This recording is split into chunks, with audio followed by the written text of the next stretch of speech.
I missed out during the Chesapeake Championship, I'll admit that. I fumbled the ball, but that's okay. It's all about redemption. And this is my redemption. And I will become your new AUW DC champion. Once again, me and AJ are defending our AUW Tag Team Championships, but this time in a triple threat match. Christopher Stone and Dante Christian? I mean, come on. The two can't even get on the same page together. Pure ignorance, Christopher Stone, Dante Christian. I hope you're ready. Lend me your ears, Chaz, so I can sing you a beautiful melody about a fake icon. Stand in my way, I will victimize you, and I will leave you to burn in the fires of my path. Twitch Graves, you are the unlucky challenger, and you're gonna face me in a last man standing match for my AUW Chesapeake Championship. The end result, the spoiler alert, will be Chaz Evans, winner, last man standing, and still your AUW Chesapeake champion. Come trial by fire, there's one thing I will not be sorry about, and that's knocking some sense into your head, Havoc. Because hopefully after this match, after you've gotten your mind straight, and hopefully you've become a little bit at ease at the fact that you are the main guy, because if not, the next step might be time for me to take it all. My business is Josh Streamer, okay? And now you and I have a date with destiny at Trial by Fire, my friend. You see, falls count anywhere, my friend. It seems to be a good thing to do because I can pin you, I can beat you, I can make you tap out anywhere I damn well choose. You suck, you flippy bastard. See, Robbie Wayne, you aren't a pawn on this chess game. When it's chessboard, Robbie Wayne, you're something different. And when it comes to Trial by Fire, this trial, I am the judge, the jury, and the executioner. I plan on handing you an ass whooping. When you're in that light, you will see nobody else but Jesus Christ.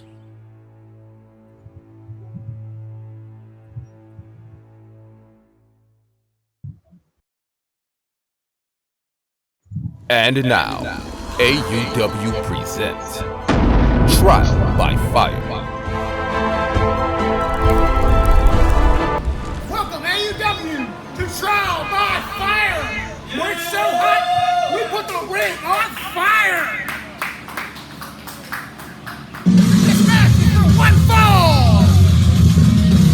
Ladies and gentlemen, welcome to the second super card event of Atlantic Underground Wrestling. This is Trial by Fire. I am Mark Anthony Lewis here with you, and we cannot wait to get this thing started. We're going to open up this event with our opening contest.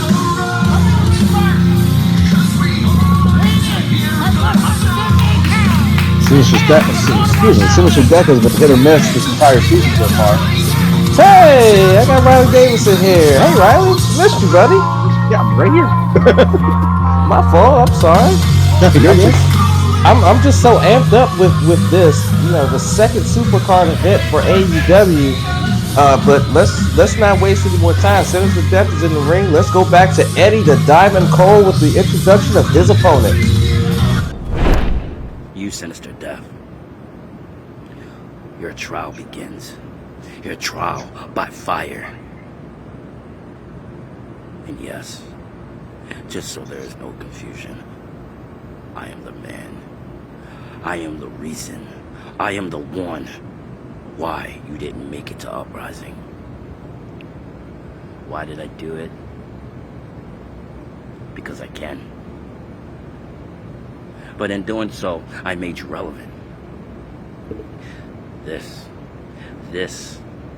will be your grand destruction, where you find out what true chaos, mayhem, destruction, discord really is at Trial by Fire.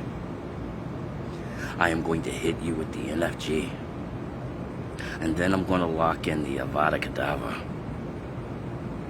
And I'm going to wait till you're at that perfect point, that sweet spot, where you're gasping for your last breath. And I will leave just enough air and consciousness for you to see my hands raised in victory. At Trial by Fire, you find out firsthand what pure ignorance really is about when I choke you out.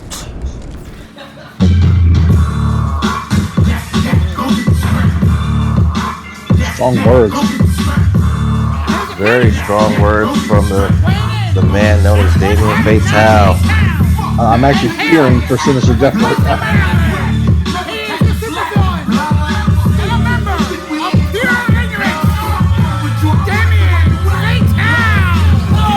There he is, the man who's known as the super villain himself, being flanked by the Chesapeake champion Chaz Evans and Chris Idol.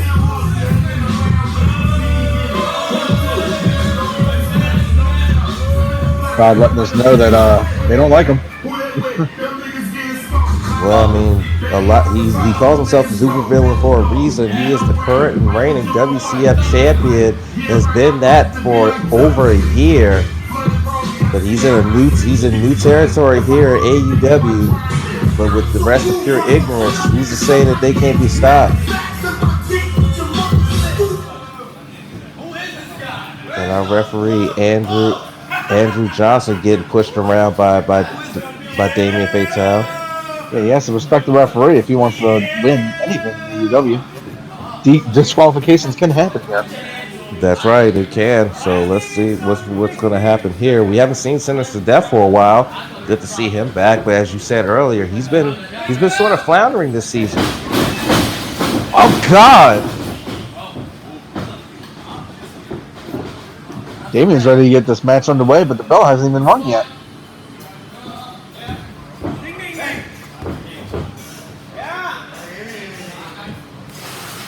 Waiting for a bell. Of course, it might be the ref's call. I don't think Damien has been checked yet. The ref hasn't been given the chance to check him. Oh, there's the bell. There we go. We got a bell. And here we go with our opening contest for Trial by Fire. Sinister Death, you see, 5 feet 7 inches tall, weighing 178 pounds, from Baltimore, Maryland, going up against the supervillain, standing 5 feet 10 inches tall and weighing in at 190 pounds, from Bethesda, Maryland, which is in Montgomery County, just about 35 miles south of here. About 35 minutes south from here, I should say. You see Fatale already going to work. Oh! Double knees right into the arm of Sinister Death, and Sinister Death's in trouble already. Oh. I can say this, not to take anything away from Damien, but he hasn't done his homework. What he needs to be working on is Sinister Death's legs. His finishing maneuver, that senton bomb off the top rope. You get that away, you might have an advantage against us. That is very true indeed, Riley, but at the same time, you have to understand that the supervillain is someone who is very much known as a master manipulator and a calculated individual. There's a reason why he's been able to hold on to the WCF World Heavyweight Championship for over a year, is to be calculated and know how to take those calculated chances and make things happen.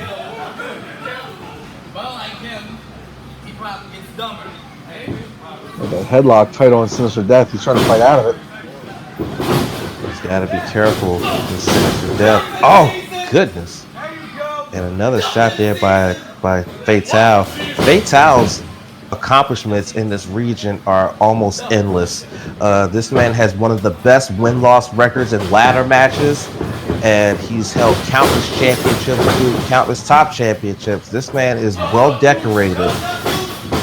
Oh no, here it comes! Duck, duck, duck, deuce! Good God almighty! That patented duck, duck, goose, will it be enough? No. 2 count only. Andrew Johnson says there's only a 2 count there off the Duck Duck Goose. That's one of his signatures there. Usually it gets a big pop, but any other time, people hate it. I don't know what was going on. I don't know what hearing Damien talk sometimes about Duffin season and now the Duck Duck Deuce. I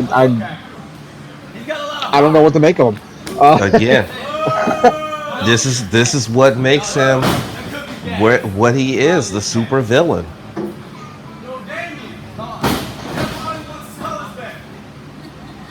You see right there, again, showing his super villain-like ways, flipping off a fan there. And now Chaz Evans coming around to talk trash. Chaz might want to be focused because he has a matchup, a last man standing match with Twitch Graves for his Chesapeake Championship. Look at this, trying for a pile driver. Oh, but Sinister Death gets out of it. But now Sinister Death needs to try to get some kind of offense going here. I'm honestly surprised Chaz is even out here. I mean, like you said, he has a championship match later on to defend his championship, but not just to defend it, but also in a last man standing match, which is a very tolling match. He should be in the back. Oh, nice in the back, resting up for that. That was a nice clothesline, almost shades of the legendary Undertaker with that clothesline, and you see Pure Ignorance getting the supervillain out of harm's way here. And they're holding on to that axe handle there as Chris Idol, the man who's always been known as Mr. WCF. Swole Idol is also another moniker he goes by. You see Damien again, jawing at the fans. He needs to get focused, and here comes Sinister Death here with a kick right into the abdomen. Oh, a drop kick right into the leg. It was also announced earlier today that a member of Pure Ignorance couldn't make it today, so Damien Fatale is actually doing double duty. He'll be in the tag title match later on tonight as well. That's right, that triple threat tag title matchup with #Ego, Christopher Stone and Dante Christian, and Pure Ignorance now with Chris Idol and Damien Fatale instead of Miles Miller. Oh, and now Sinister Death better be careful here. He's pushing around Andrew Johnson. He better be careful. He get disqualified. And he just bit him. You see our referee is admonishing Sinister Death. Sinister Death's got to calm down. If he wants to be successful, he needs to be careful. Wait a minute. Good God. Good Lord. Sinister Death letting it all hang out here. Going all out here. But he's right in the middle of trouble here. He's got Pure Ignorance surrounding him, but I don't think they want to touch him. Well, maybe they don't care. With the referee fully aware, they probably didn't want to cost Damien that match. But again, they may not care. They may want to just attack him just for the hell of it. They probably don't even care about wins or losses here. They just want to be as annoying and as petty as they want to. Super kick! This is what I was talking about earlier. Trying to take away the legs of Sinister Death. This is why. Oh, there's the senton. Senton bomb. Oh, there's Chaz.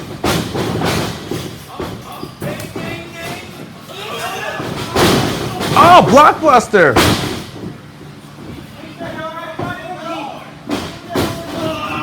Look out. Oh my God, he's got him. Oh, he's got him. Avada Kedavra. Oh, and at this point, I would have just let Chaz hit me at that point. Because there's no coming out of this.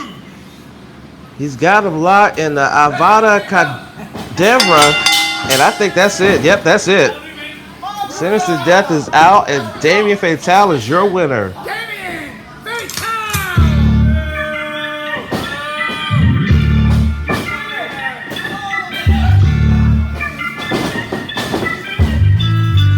Chaz getting involved might not have been the best idea for him, considering he does have that match later. Yeah, but he's no worse for winning. Speaking of, look who it is.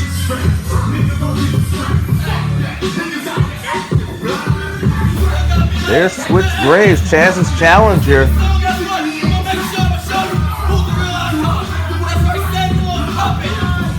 We still don't really understand the relationship there between Twitch Graves and Sinister Death. Hopefully it'll be figured out sooner rather than later, but so far, your ignorance is already 1-1.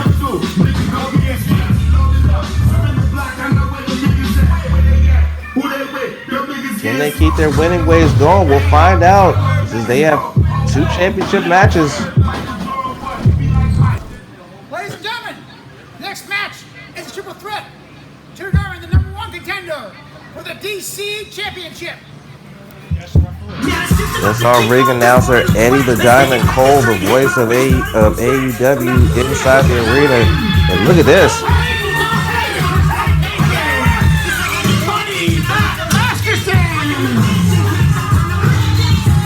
Wait!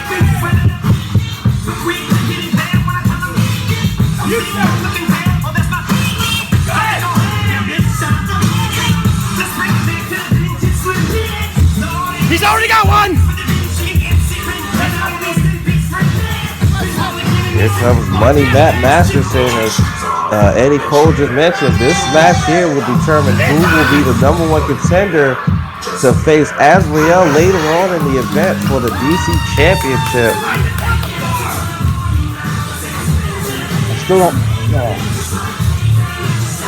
This man confuses me. But I'm gonna tell you something. If it's Money Matt that ends up in that matchup, he may be the underdog, but he has a chance to win the championship. He has been a champion before, former BEWA Undisputed Champion, former Intercontinental Champion, former Tag Champion. But he's not even competing. He's refereeing. Oh, he's refereeing. Well, Yes. oh, I thought he was competing. My bad. No, you're good. I just don't understand his reasoning here. I mean, why is he giving his services to referee 3 of these men to go on to face Azrael later on tonight when he could be competing? And like you said, I don't understand the man. I don't know enough about him, but he's held several championships. You would imagine he would want to be in this match, not referee it. Well, here comes the first competitor.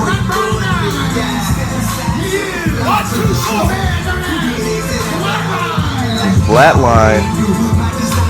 Flatline hasn't been seen much here in AUW.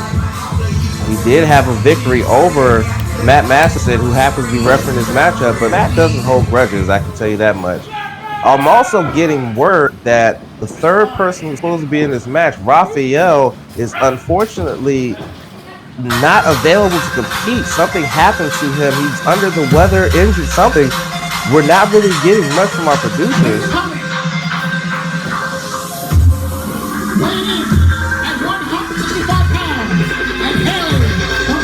Well, from the opening package we saw earlier, this man right redemption, and he might get that tonight if he beats 2 of these men, Flatline and he might. Yeah, that's what I'm hearing is that C-Money has been picked to replace Raphael in this triple threat match. That's someone who we have not seen or heard from in Underground Wrestling's region in a long time.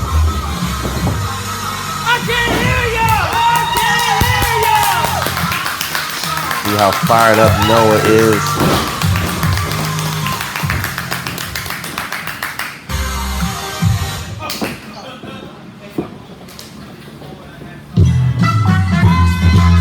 Oh my. What the hell? Oh my. Hey!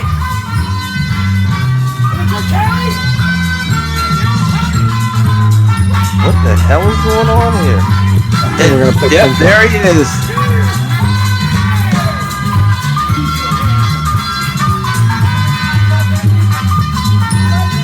He don't like it! Turn it off! Turn it off! Now! He doesn't like that. Dude, who's he talking about? Don't fuck with me! Hey! That was him! Him! You keep Who's he right talking about? here!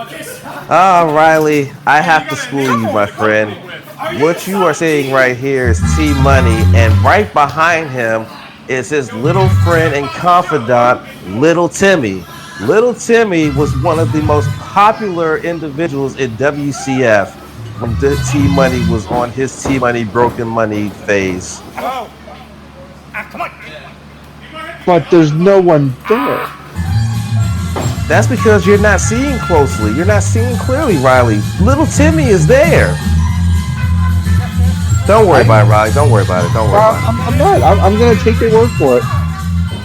Anyway, T Money making his making a return into the ring after a little over a 1 year hiatus. Last time we saw him, he was a member. He was a member of Discord over WCF when they were feuding with #Ego. That was early 2018. We haven't seen him since, so he's been gone for over a year, but now he has an opportunity, a championship opportunity. Yes, you're gonna go outside, little fella. Okay, well, apparently Little Timmy was confused and thought he was part of the match, which he's not. No, he's not, and he's It's going to go up. Probably for the better. I mean, I'll leave it as that. Against these three other men, I'm gonna leave it at that. Here we go. There's the bell. I hope Little Timmy doesn't interfere. Here we go. Flatline, Noah, T Money, who is still yelling at Little Timmy. So it's like it's gonna be Noah and Flatline, and that's good God! Are you kidding me? I'm gonna make a pun, and it's gonna sound really bad, but I have to say it. That looked like a money shot right there. All right, Riley. All right.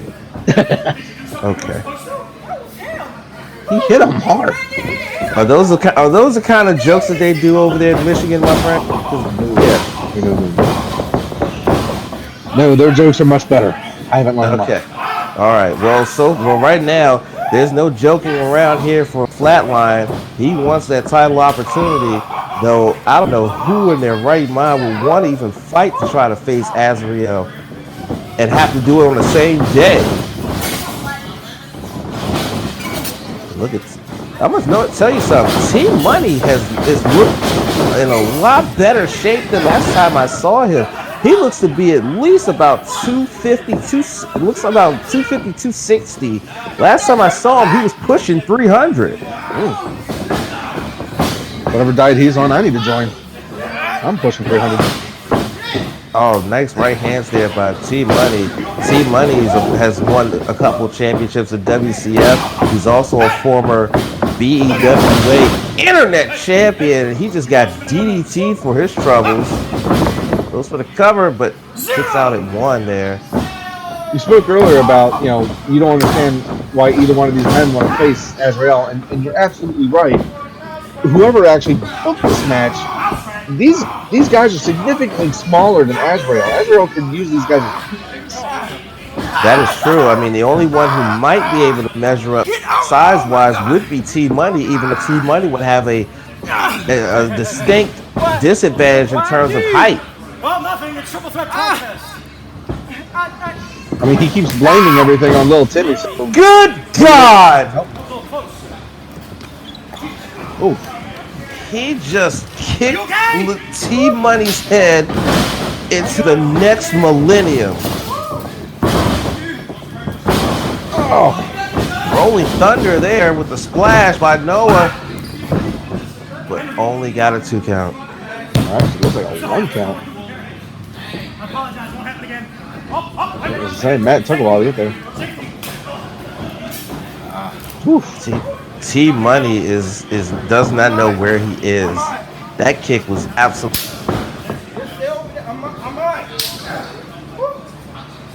Trying to gain some momentum here.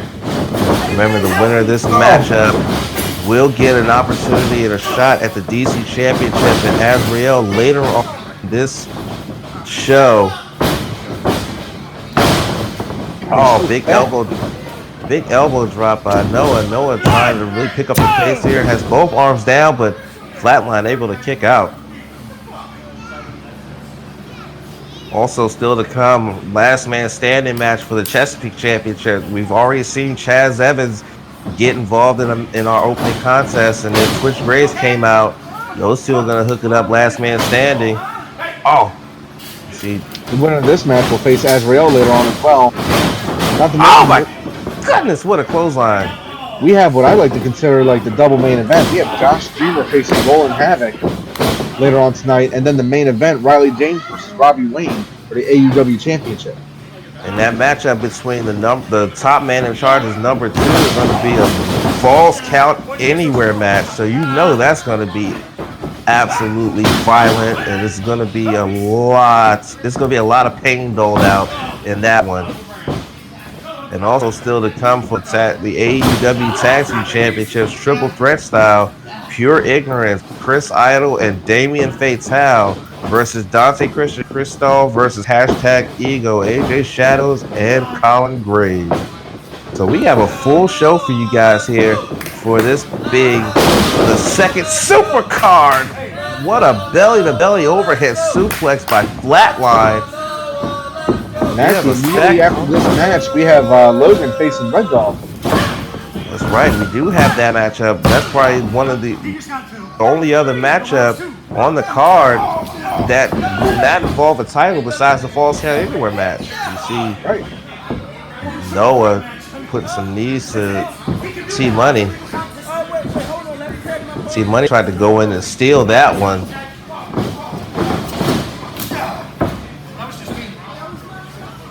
You see now Noah really, jeez.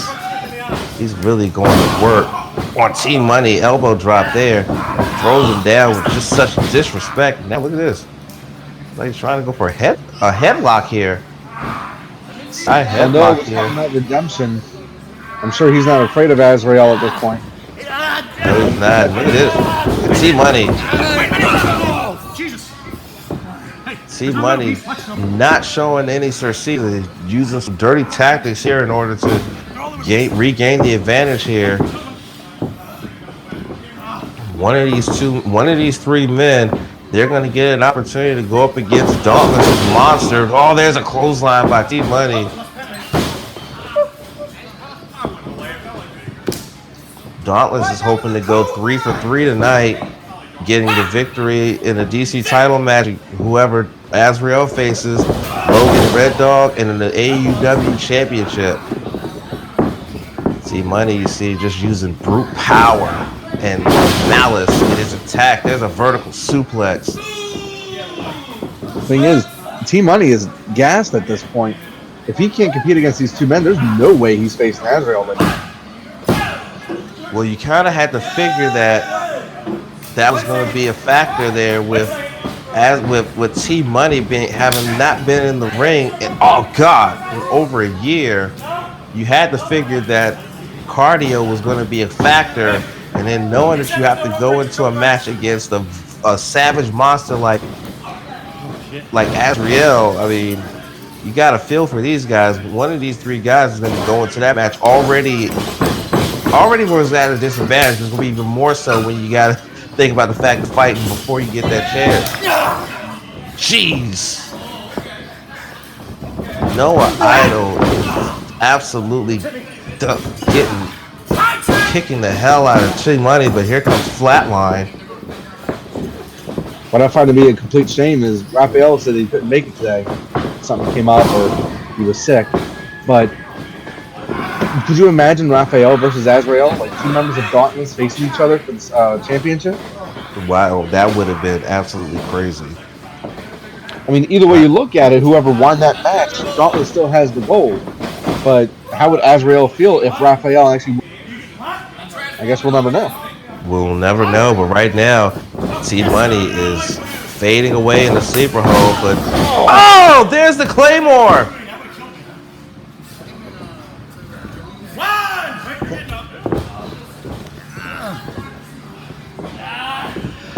This might be his moment here. We talk about redemption. This might be his moment of redemption here. 1, But 2. he wasted too much time to get the cover and only got a 2 count. So I'm pretty sure he wants to end this with the lash out.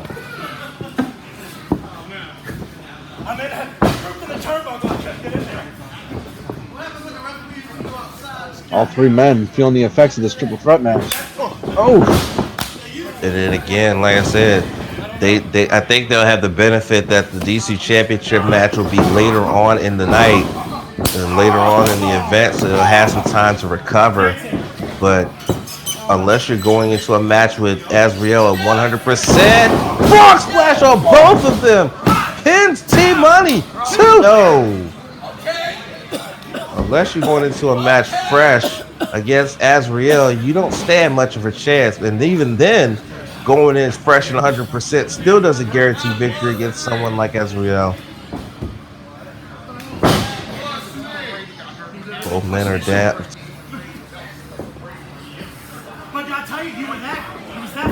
Momentum on his side here. And Matt Masterson, our referee, has been calling it pretty fair. Oh, there's a chop by Flatline. And there's another one. Oh, and another one. Ooh, now he sticks him up. He's got mine here. Oh!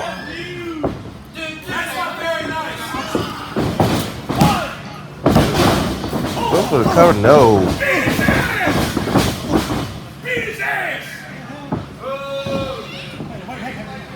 T-Money is still very unstable, but again, this man at the right time and the right moment can definitely pick up a victory and drop his hat. Oh! Kicking Flatline. It looks like T-Money's, what is T-Money thinking? No, I don't know if anybody really wants to know or understand what T-Money's thinking. I think we have an idea.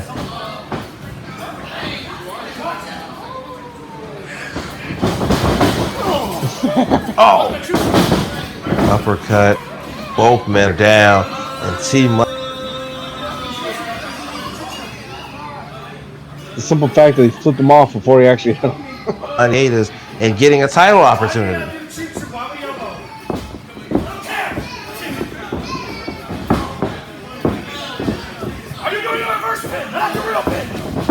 Wow, it is. Pin. Dope. Big kick right in the back of the head. And now you see Noah going after T-Money, who seems to be the biggest threat, again, being that he hasn't been in the ring in over a year, but he is still showing that he has the power and the intensity to get it done. Oh, there's a rake of the eye that's perfectly legal here in this triple threat match. Oh! Oh, there's a super kick by Noah. T-Money's out of here. What is Flatline got in mind here? He's going after T-Money. T-Money doesn't have much left in the tank. Oh. Stunner! Flatline with the stunner.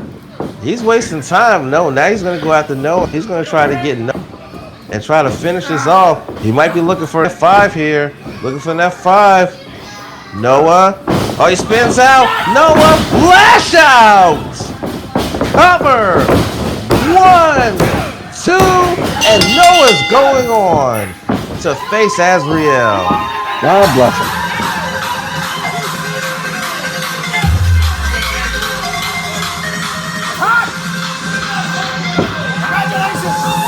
Said he wanted redemption from falling short of becoming the first ever Chesapeake champion. Now he wants to become the second ever DC champion.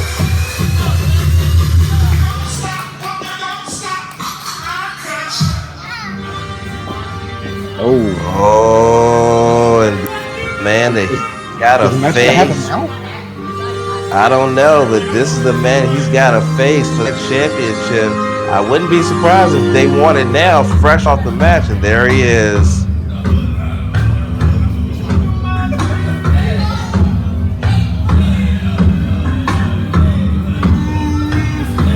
See the smile on the face of the monster Azrael.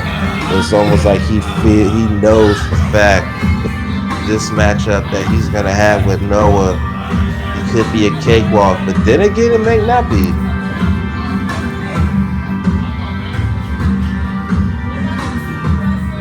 But give Noah credit. He's showing no fear. Wait.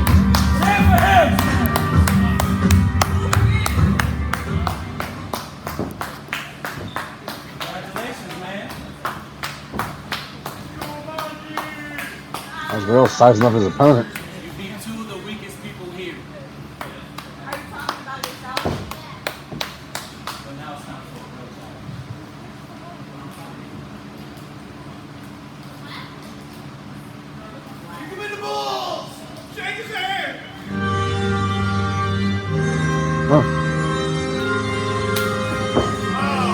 Oh, wow. Again, Noah showed no fear of Azrael.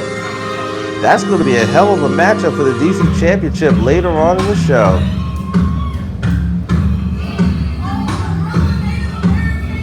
You say Azrael showing good sportsman. All false idols always fall. Wanting to shake his hand, but like you said, Noah pushed him away. He's not afraid of this man. We'll be right back with more of Trial by Fire.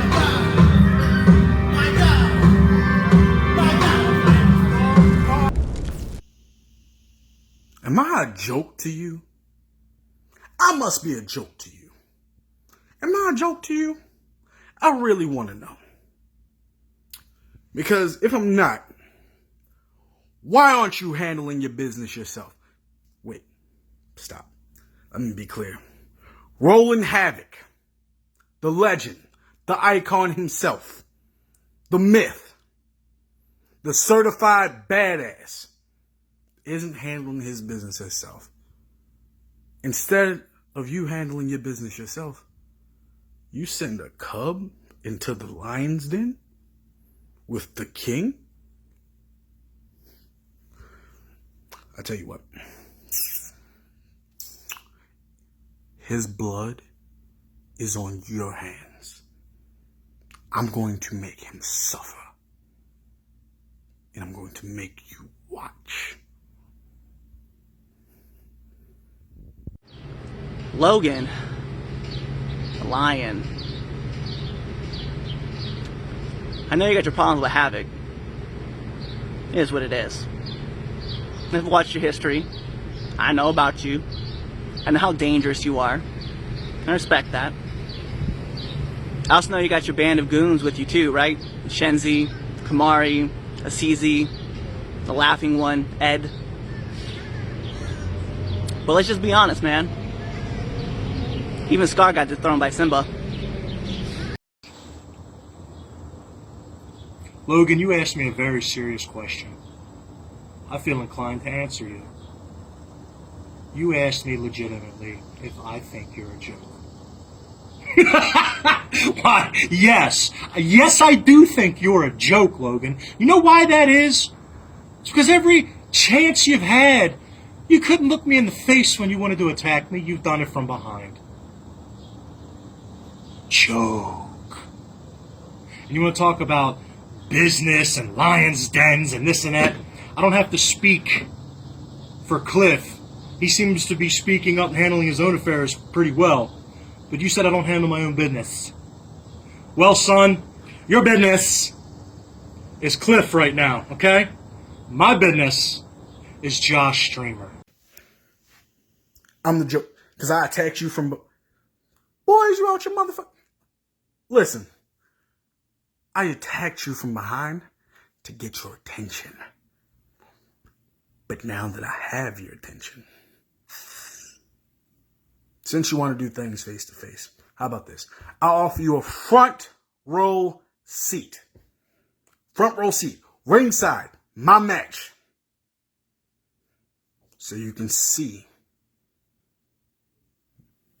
that your pup doesn't belong in the same building as me, let alone the same ring. I don't know what made you think it was a good idea, but I'm going to make you regret the day that you even booked this match. I'll make him suffer, Havoc. It's going to be painful, Havoc. It's going to be agonizing to watch Havoc. But I'm going to make you watch every single second. And since I'm the joke, right? I'm the joke. Ha ha, ha ha, I'm the joke. Until you have a match with me, every person that you put in front of me, I'm going to hurt. If you stand across the ring from me, I'm going to hurt you. I'm going to make you suffer. I'm going to make an example out of you. And if you survive whatever limbs I let you walk out of the ring with, you can point whatever limb that is at Rolling Havoc and tell him it's all his fault. Logan, I addressed you in particular. I called you by name only to have you address Havoc. So you can look through me like Havoc does you. So you must consider me a joke, which is crazy. You call me a cub. You refer to me as a pup. My name is not Scooby-Doo. I am not afraid of you, and I am willing to go to the grounds with you. I told you I respected you. I told you I understood where you came from, and I honored that stuff. But instead, I got told that you were going to keep my limbs? Bro, you don't have a championship. You're always the bridesmaid, never the bride. Next match is for one fall. One fall. You heard our ring announcer, Eddie the Diamond Cole. This is another singles match scheduled for one fall. And here we go.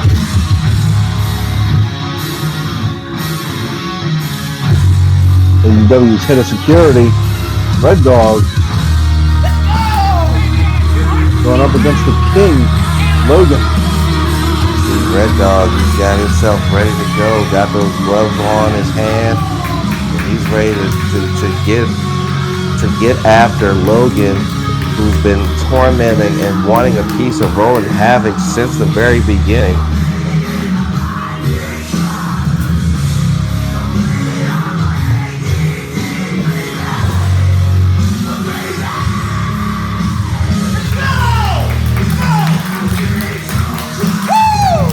Red Dog, 5'10", 215 pounds from Scotch Bluff, Nebraska. And you gotta wonder how he's gonna be able to fare going up against the King. In the car, roaming around, my thoughts been roaming around. Where I come from, like a hole in the ground, feeling me still holding it down. WCW, Conspicuous making his way out first.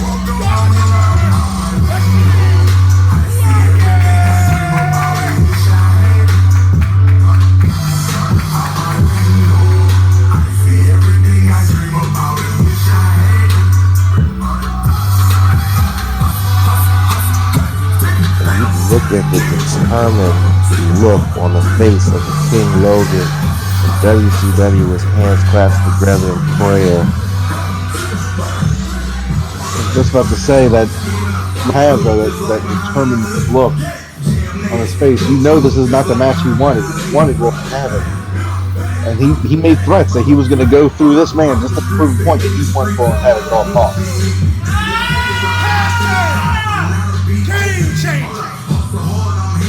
See, the King, he's right. He wanted Rolling Havoc. He's not getting Rolling Havoc. He is getting his head of security. He's trying to get into the head of Red Dog, but I don't think Red Dog can be phased at all. Well, like I mentioned before, Red Dog's background is legitimate. I mean, Logan's history in the ring and his title lineage. He's not a man to mess with. He's a man to fear at this point. That's right. You are very much correct. Logan made his debut here back a couple of years ago, part of the tag team known as SOD, Sons of Darkness. But ever since then, has gone out on his own and has had some great matches and has done well for himself. He does hold a title on his belt, the WCF Tag Team Championships. He's definitely looking for singles gold, but right now he's looking to get after the injustice that he has in terms of rolling Havoc and his administration.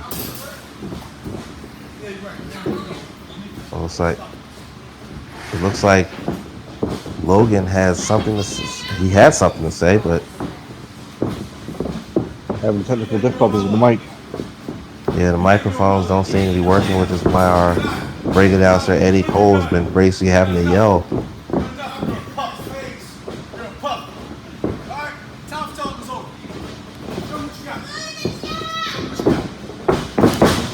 Ooh, action here from Logan. Collar and elbow tie up. Look at Red Dog. Red Dog! Look at Red Dog! Showing some power in that 215-pound frame. Logan is 280 pounds, and he just pushed him back like he was nothing. What's gonna happen now? You see he's lining him up, measuring him. Collar and elbow tie up again. Now this time Logan overpowers Red Dog and drags him into the corner. You get a clean break, surprisingly. Oh, shoves him.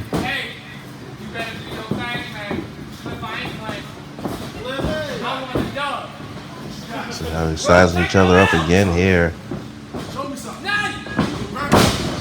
Well, Red Dog's head of security. He's not truly an active member of the roster.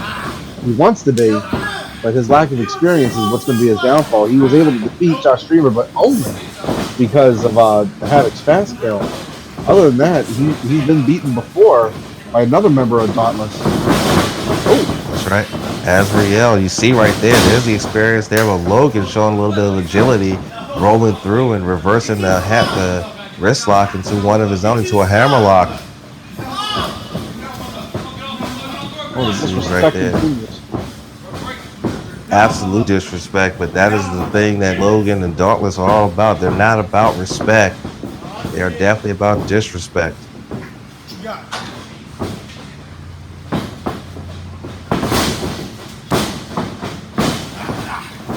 Another collar level time. Now another arm ringer. Oh, and there you go, right there. Red Dog going after the left arm. When you look at the construction of a person's body, usually the opposite, the arm or hand or limb opposite of their dominant one is the weaker one, so it's more susceptible to injury. You see right there, Logan going to WCW. WCW looks like he's going to say a prayer to try to bring some strength back into that left arm of Logan. Yeah, between members of Dauntless being champion, WCW being able to Riley in his time of need, and now Logan in his time of need, I'm going to need to find myself this learning tray and see if I can't break to it. You might be onto something, Riley. You might be onto something. As we're back here, they're in the center. Hey, look, this arm is back to normal. There's no wear and tear at all. He went back. You see the goal behind there by Logan. But look at the reversal. Look at this goal behind. Red Dog trying to out leverage.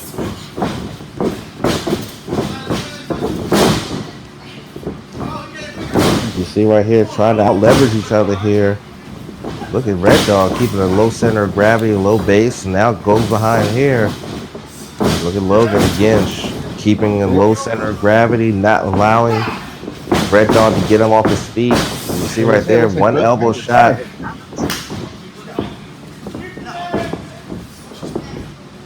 See right now, arm ring into a wrist lock here. There's one. Oh! You gotta be kidding me. He just absolutely hit him with one shot. He hit him with one shot, and Logan went down like a sack of potatoes. He went down hard. Very much so, he went down hard. I could not believe that one shot just put him down just like that. To the point where I think it like hurt Red Dog's hand.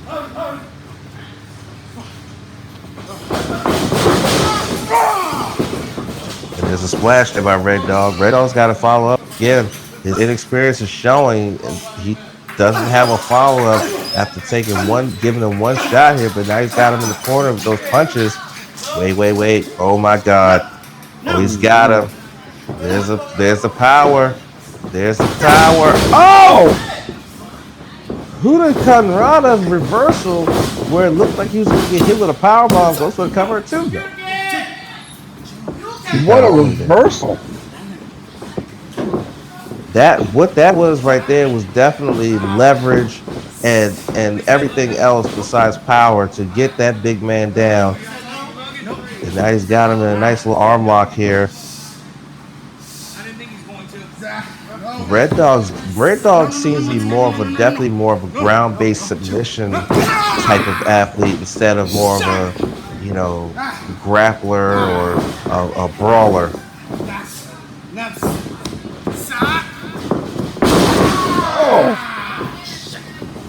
That right there could dislocate a shoulder, knock it out the socket, dislocate the rotator cuff. It'll take away a lot of power too. See, tried to go for the armbar, nope. Logan was able to reverse it and only got a 2 count. But you gotta wonder again, you see he's trying to get the feeling back in that left arm. And there's Red Dog again with the splash.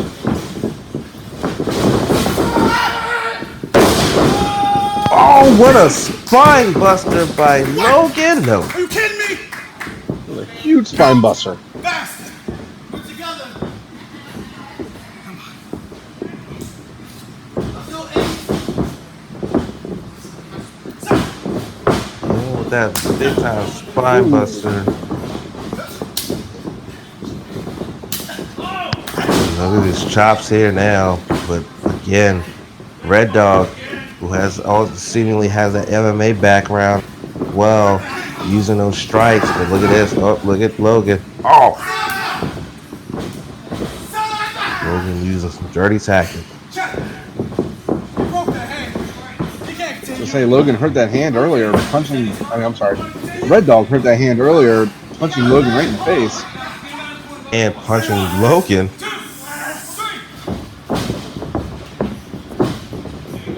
See our referee Donnie Walsh is admonishing Logan for using those tactics. Arm wringer. Oh, down he goes.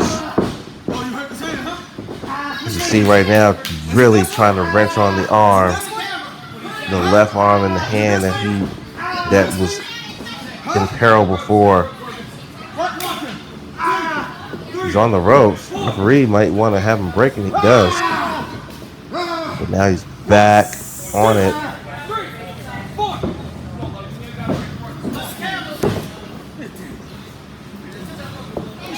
When Logan has your wrist or arm or hand, for that matter, within his grasp, it's never good. You see one of the gloves. He's taken off one of the gloves of Red Dog. Red Dog now only fighting with one glove.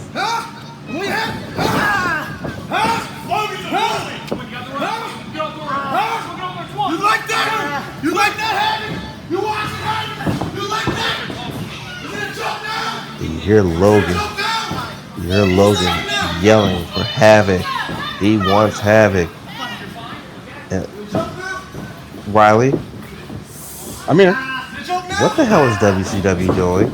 I don't know. He's just observing the glove of Red Dog. I'd say WCW, it seems like he gets stranger and stranger every single episode, every single week. Come here. Watch this, Havoc. Watch this. Huh? You like that, Havoc? You like that? Is it a joke now? Is it a joke now? How about now? This is a joke now. You see right here, we look at the replay of that pop-up spine buster that Logan hit, but only got a 2 count. Oh, You want more punishment? Huh? almost a pin there. One more punishment? As you you can see Logan is gonna continue the assault, relentless assault here on the head of security, Red Dog. He's basically punishing him for, trying to stay in this match. Logan's saying, just give up. Tough guy. Tough guy. Oof. Tough guy. Again, showing very little respect. Ooh. And again, you showed him. Oh, Jesus Christ. Oh. That is absolutely filthy. You want more? Absolutely filthy by the King Logan. Stay down. It's almost like he's the enforcer of Dauntless. He's telling Red Dog to stay down. Stay down. What do you want to do? Stay down. Can you continue? Stay down. What you saying? He's telling him to stay down. You're stupid. You're stupid. You're stupid. Stay down. Stay down. Get off the ropes. Stay down. Oh, jeez. Logan better be careful. In his rage, he might mess around and get himself disqualified. Clifford, are you alright? I'm fine. What is he doing with the glove? Riley, I wish I knew. Oh, what a shot. Red Dog is about to make a comeback here. Oh, But never mind. Yeah, that second wind, and Logan was easy. Very quickly got rid of it. 2 count. 2 count only. Logan is definitely, again, taking out his rage and his frustrations of Havoc all out on his head of security. He got heart. Well, guess what? I'm going to take his heart away from him. Watch this. Watch this. Watch this. Watch this. Oh, jeez. His clubbing bows right into the chest of Red Dog. I don't know how much more this Red Dog can take. Referee might want to think about stopping this one. So say, before it gets to a point where... This wasn't yours. Yeah. I was going to say, you don't want to get to a point where Red Dog can't defend himself and get seriously hurt. You wasn't supposed to be here. It wasn't supposed to be you. You understand me? So say if Havoc wanted to be, generous to his head of security, who is his head of security, I want you to blame. I would just throw in the white, the flags. You can't hug your wife tomorrow. Yeah, but you also gotta understand that Havoc's back there preparing for his Falls Count Anywhere matchup against Josh Dreamer. So I'm pretty sure that his mind and his focus is preoccupied at this point. You don't know when to die. You don't know when to die. You don't know when to die. So there's no quitting Red Dog there. No quitting Red Dog at all, but again, someone might want to be generous and try to stop it. Well, never mind. Here we go. Red Dog using those right hands. Oof. Red Dog is not playing games here. Off the rope. Oh! He brushes his face with his foot. Now trying to drag 280 pounds out of the corner, and there's a kick out. Kick out at 2. Red Dog has the momentum back. WCW is still with that glove. And now Logan is back to his feet.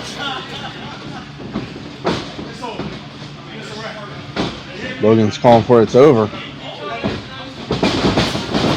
Ooh, wait a minute. Oh! Nice vertical suplex reversal by Red Dog. It only got a 2 count. Red Dog was able to the momentum and take the 280 pounder up and over.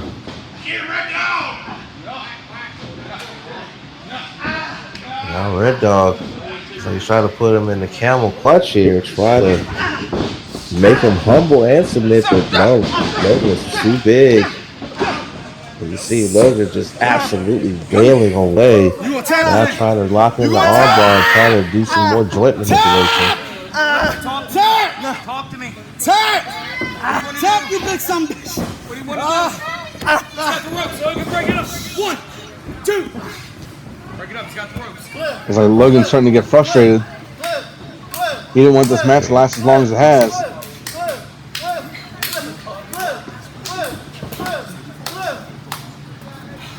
You're right. He definitely does not want this to go any longer than it has to.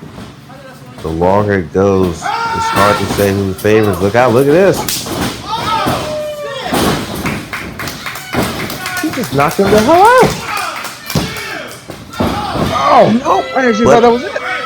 I thought it was it too, but it was only a 2 count. So the match will continue here. That's the second time that right hook was able to knock Logan off his feet. It's a thing when you're able to knock a big man like that off his feet, and you're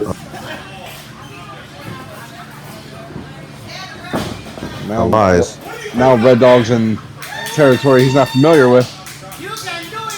And high risk. Oh, and that's why they call it high risk. Uppercut. That's got to be it. That's it.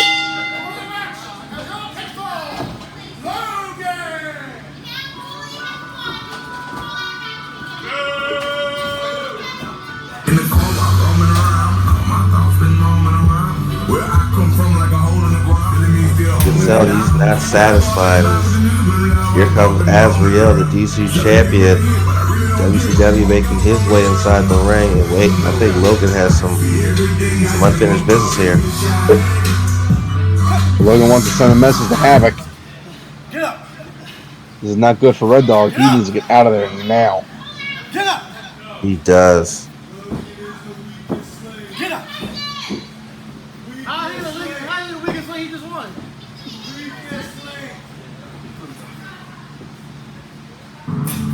Oh man. What is this? Wait a minute.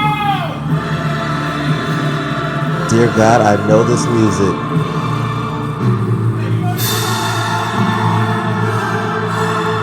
I know this music. Oh my God, there he is!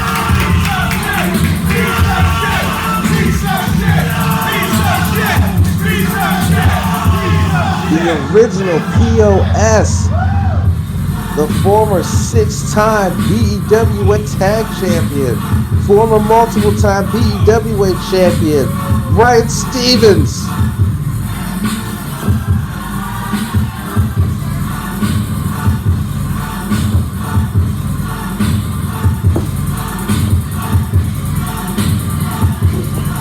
WCW letting out a loud cry of no.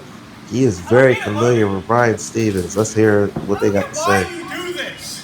Because he's the weakest link. You're such a talented individual, and yet you want to hit people from behind? Where's his goal? All the rest of the goal. What are you thinking, aligning yourself with these people? These people? I'll tell you what I'm thinking. These individuals, these men, these honorable men have been screwed over in every fed they have been in. And here we are, in a fed ran by the same faction that screwed over Riley James. That same faction that screwed over so many people. As long as they're in power, godless will always be here. Because we don't go by their rules. We don't step the way they want to step. We step how we want to step. Every time you think out the rules that we have, we change the game. Hashtag game changers. But the question is this. That's great. Why are you here? You want to know why I'm here? Why? Because about 7 years ago, you're doing exactly what I was doing. You're trying to change your company that has ran very well, except y'all are failing at it. Hey, how? How? When we took over the original faction that liked to tear stuff up, team, piece of shit. We actually did it correctly because we made the owner quit. But what you're doing is you're like, I'm here. This is a fair Fed. And you know what? I'm gonna hit the person that's being fair from behind. No, I'm gonna hit the person before you get the chance to hit me from behind. That's what you're gonna do. What, people are hitting you from behind? Everybody's hitting you from behind. Roll. Especially you. Hell no. But you know what? Keep doing what you're doing. Go down the same road as everyone else, and you'll figure out. It's just not what you want to do with your life. Because I've done it. Because you've done it. You tore down Viva when Viva needed to be torn down. Unfortunately, when Viva needed to be torn down again, your Kazama was nowhere. You're right. Because the wrong person was running it, the right person was running this company. Havoc and I go way back. And you know what? I trust him with everything. And if you want to attack him from behind, I guess you got a problem with me now. Oh! Kick him in the balls! But what you don't realize is, Suplex 3-on-1. You don't know where you're at. This is the Lion's Den, and we are dauntless. They want to eat so you hit out of my ring.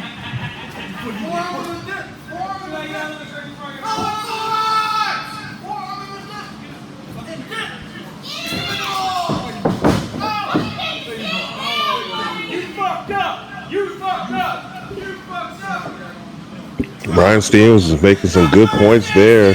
He's trying to leave. Oh, here we go. Good God. Oh, he went after WCW and thought less of it. Wait, whoa. Here we go. Peck's power drop. No. Logan, dauntless, getting chased out of the ring by the original POS. Brian Stevens making a shocking debut in AUW.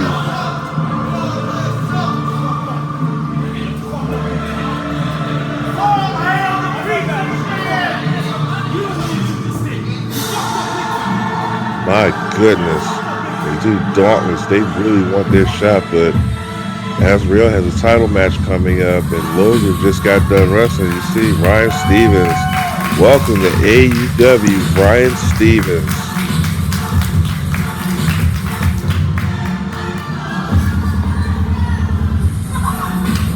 What a event we've had so far. We still got more to come.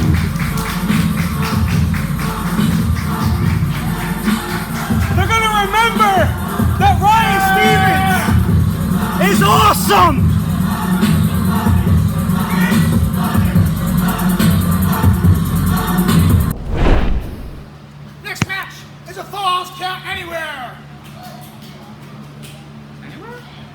Yes, it is.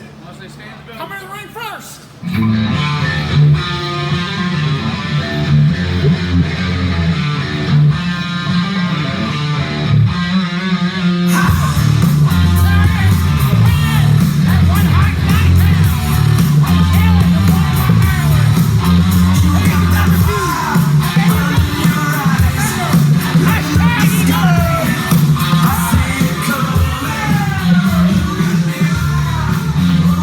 Josh Dreamer making his way out here for this one-on-one Falls Count Anywhere matchup.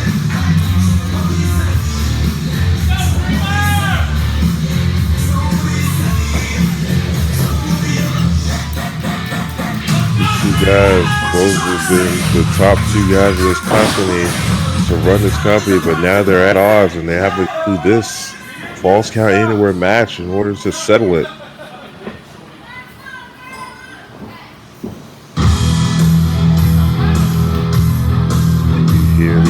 Unmistakable music of the COO of Atlantic Underground Wrestling, the former multiple-time world champion, the man who's won the Grand Slam in Biwa twice over.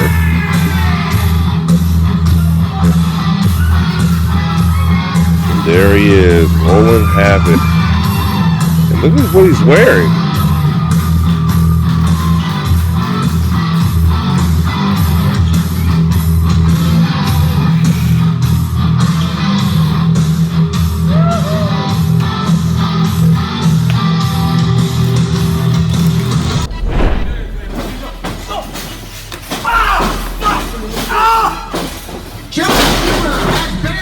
What happened to you?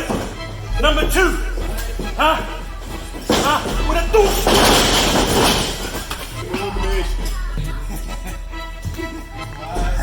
Huh? You need medical? Oh, fuck your problem, man.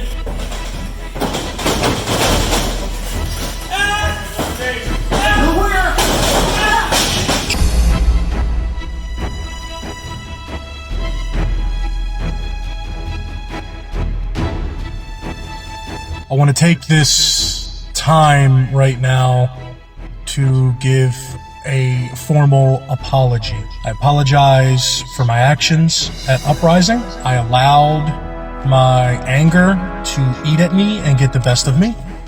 I allowed things to get under my skin. Josh Dreamer, I apologize for hurling you into that wall. And I apologize for any injury that may have followed. Publicly, I'd like to accept, if not for our working relationship, but for our growing friendship. Yeah, I was hurt. Diagnosis was a dislocated shoulder. Luckily, no torn tendons, no torn muscles. A little bit of a worry with the sciatic nerve in my spine. You notice I got a referee shirt. It's over! Red ball! Red ball, so we're not going to come on the ref now. Get down! What are you doing? That's a fast count! You got a problem, Josh? Yeah, I got a problem. You got a problem? Yes, I do. What's the problem? I got a problem. You just cheated. I just cheated? Yes, you did. How'd I cheat? Fast count. No, what?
You know what, number 2?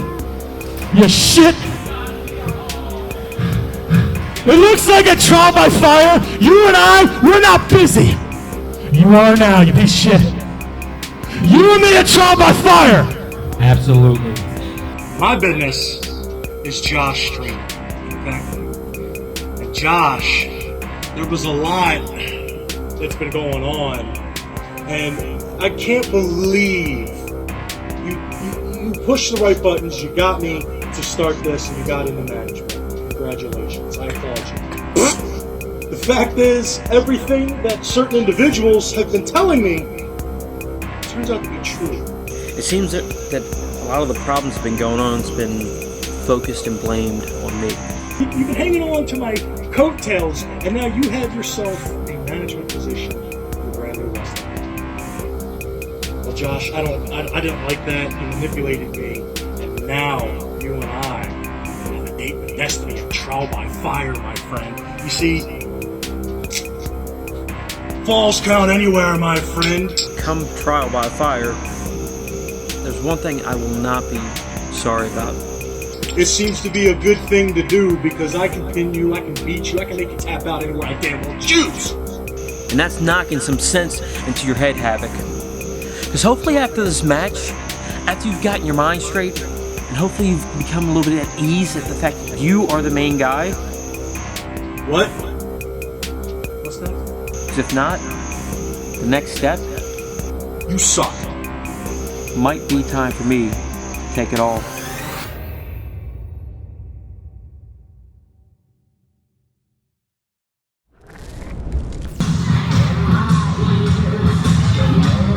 Folks, that is how we got to this matchup right here between the EVP of AUW, Josh Dreamer, and the legend, the COO of AUW, Roland Havoc. Do something for Christ's sake!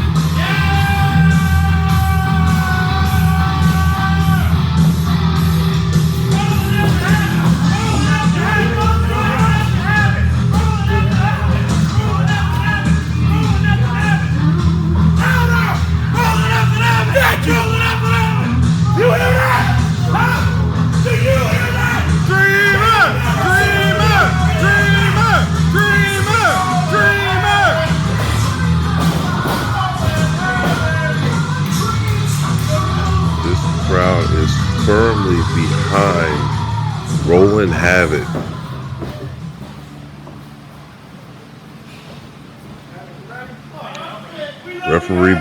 Referee Benjamin Jackson has been assigned to referee this match. Poor bastard. Here we go.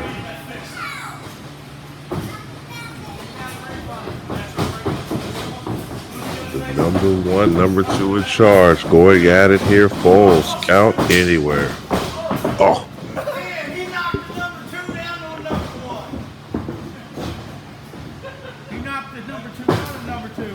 Ooh.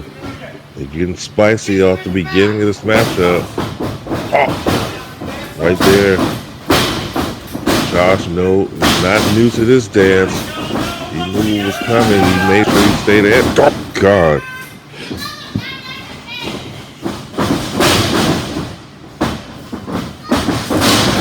You see now Havoc starting to take over here. Josh Dreamer, only 5'10" and 190 pounds. So he's giving up a lot of height and weight to the legend known as Roland Havoc, who stands 6 feet. Just about 6 feet and 285 pounds. Oh, there's a running knee by Dreamer. There's a kick.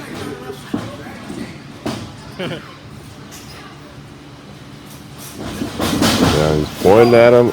Oh, there's another knee. Wait. Oh no, he rolls him over.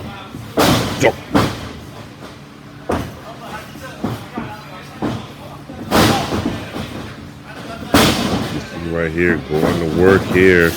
Definitely using. Oh, look at that! Almost like a shining wizard there by Havoc. Ooh. Remember, falls count anywhere means there's no disqualification, no count out. They can pin each other anywhere in the building. Hell, they can pin each other probably outside in the parking lot. This Havoc have in mind here. Ooh, straight shot right into the chest. This time goes to the head with that straight right hand. And now Havoc will whip into the turnbuckle.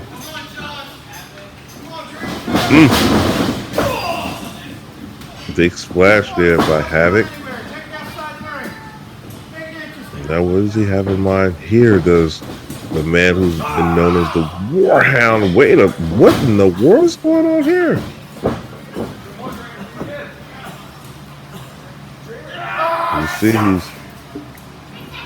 You see he's showing the referee couldn't do nothing about it because of the fact that no disqualification. Look at this. What is Dreamer doing? Oh!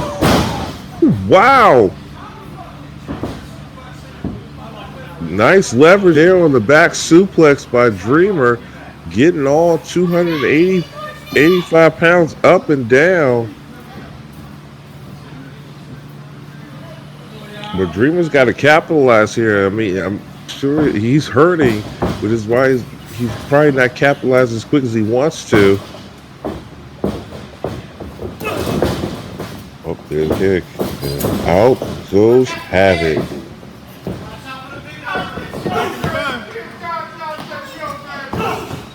Oh, there's a kick. Oh, tried another one. And hit the hardest part of the ring. That being the ring apron.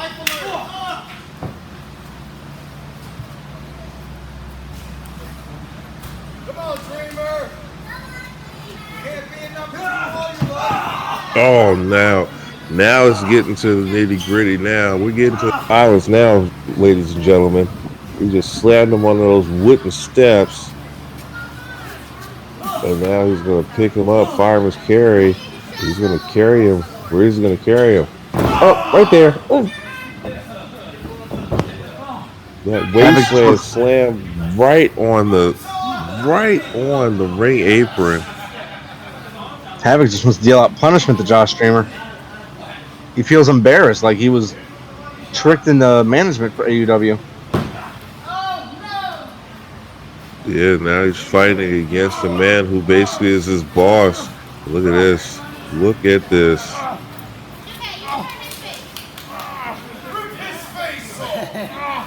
Finish what God started.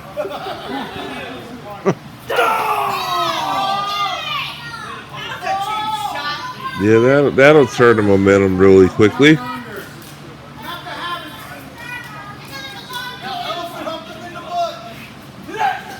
Oh, look at this. Almost like the 619, or in this case, the 410. I was just about to say that. It seems like the 410. There's another kick. Josh Streamer, what does he have in mind here? Oh, he has this in mind. Oh, God.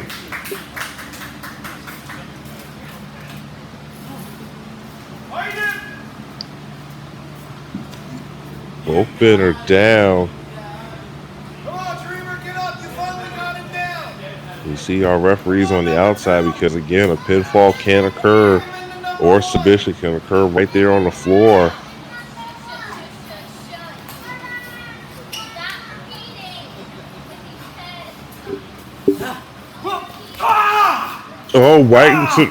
Right into the wall and right into that shoulder, which basically started this whole thing during that DC Championship Battle Royal, where Josh Dreamer got eliminated when Havoc tried to go off the ropes for a leg drop and knocked Dreamer into that wall, injuring his shoulder. And now he's going to go to work. He is getting ready to go to town on that shoulder. Oh.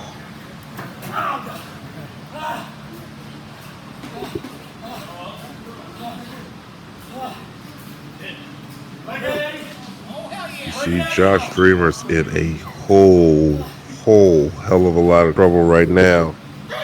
He needs to do something to stay in this match, otherwise it's going to be all she wrote, and Roland Havoc will get the victory. Also still to come, our 4 championship matches are still to come. Switch Graves challenging Chaz Evans for the Chesapeake Championship in a last man standing match. Christopher Stone and Dante Christian, Pure Ignorance, and Hashtag Ego for the AUW Tag Championships. Azrael defending the DC Championship against Noah, who won a triple threat match early on in the night to get that shot. And of course, our main event for the AUW Championship. Talking about Riley James, talking about what? Talking about Robbie Wayne, and that was ill-advised by Josh Dreamer there. Jeez. Looked like Dreamer was gonna go for a rolling senton right off the apron, but Havoc was able to catch him and then just slam him on the ring apron. It looked like Josh Dreamer was about to submit at that point.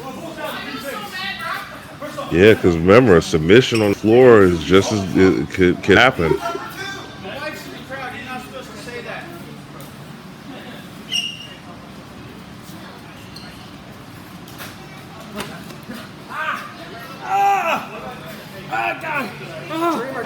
Again, you see the referee can't do nothing but see if he wants to submit, as you can see.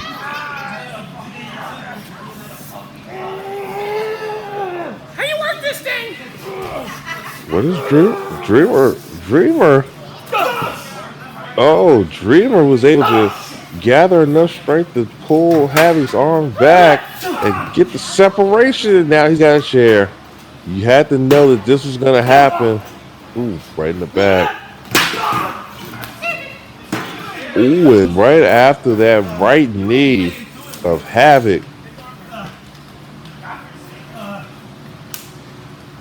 Havoc has had some knee problems in his career, including with that right knee. He has a history of knee injury problems in that right knee, and Josh Dreamer knows that better than anybody. Oh!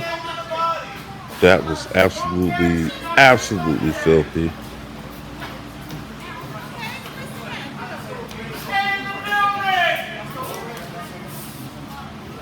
What does he have in mind here? No! Who taught you that? Right there. Springboarded off the brick wall. That was innovative there by Josh Dreamer to springboard off of that brick wall and come back and catch Havoc, who was not expecting it. And again, going after the right knee of Havoc, such a key thing to do. There's a leg drop right on the apron. Now Josh Dreamer, what does he have in mind here? Havoc sitting in that chair that Dreamer used to set up his right knee. So you take a look at the replay here of Josh Dreamer going for that leg drop. Back to live action. Oh! The fact that he had to make a choice, had to make a choice is even more of pettiness. Right. Now look at this.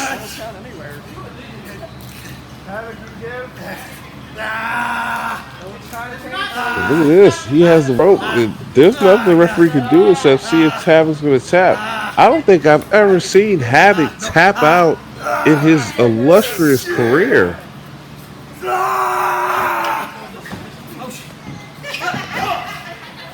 Ooh. You see right there, the Havoc had to do something desperate to get out of that submission. His left arm is damaged. And maybe some other things damaged. Ooh. I think his shoulder got popped out of place. I think he just popped it back in. Oh! Now that was ignorant.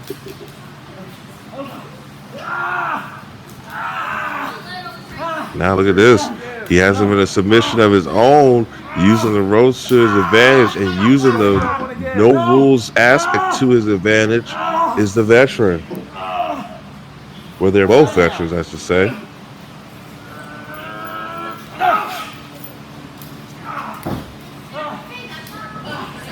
Dreamer was able to escape there by raking the eyes, and again, the referee can't do nothing about this. Ben Jackson's just sitting there, just getting ready to either count the 3 count or call for the submission. That's all he's there to do. Nothing more, nothing less.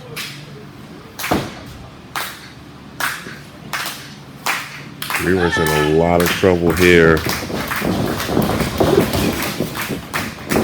And right there, you see Dreamer catching Havoc sleeping, and shoulder thrust right to the corner.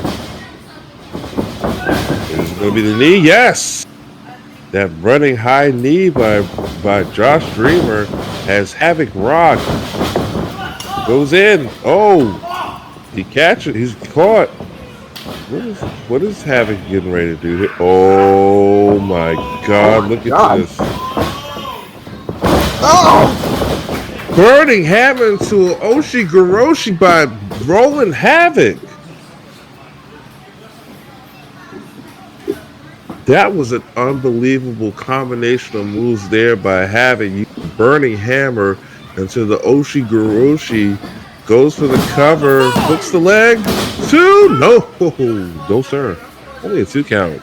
But that was an impressive move there by the 10+ year vet. I mean, who says old dogs can't learn new tricks? Right. Can you imagine taking like a rock bottom on a skating rink? These two putting each other through hell. Beating the hell out of each other outside the ring. Part of the false gun anyway. Now find themselves back in the ring. Yeah, Havoc is definitely showing some signs of fatigue here, as is Josh Dreamer. You gotta think that the longer this match goes, which man is it gonna favor? More so Dreamer because of the smaller statue. No super kick. Set up. Oh, wow. Big time cutter there by Rowan Havoc, taking down Dreamer. Which is just what he needs. He just needs that little oomph to like get himself on top and get that pinfall. Exactly, he does need that oomph. He's gonna try to get him. Brings him over. Might try to set him up with a verdict, or what is he gonna do here? Wait. Ripcord. Miss! Oh, there's a super kick. Tried that ripcord Rainmaker clothesline, and Dreamer ducked under and then just kicked the living crap out of him.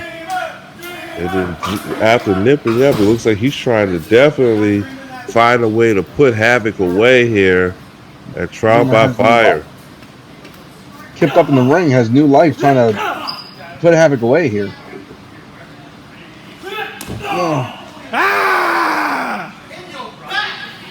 You see Dreamer is trying to go through and go. He's trying to find every reason and every way to try to put down Havoc. They're just exhausted.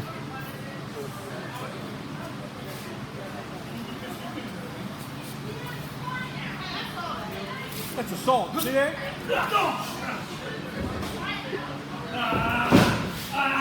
Look at this. Look at Dreamer. Look at Dreamer trying to show some aggression here. Yeah. Using some dirty tactics against his boss. Stay off my man's head!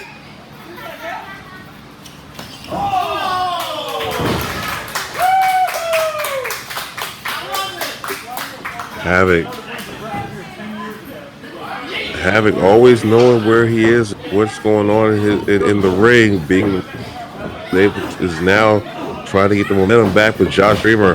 Dreamer, nope. Listen to that clothesline. Oh.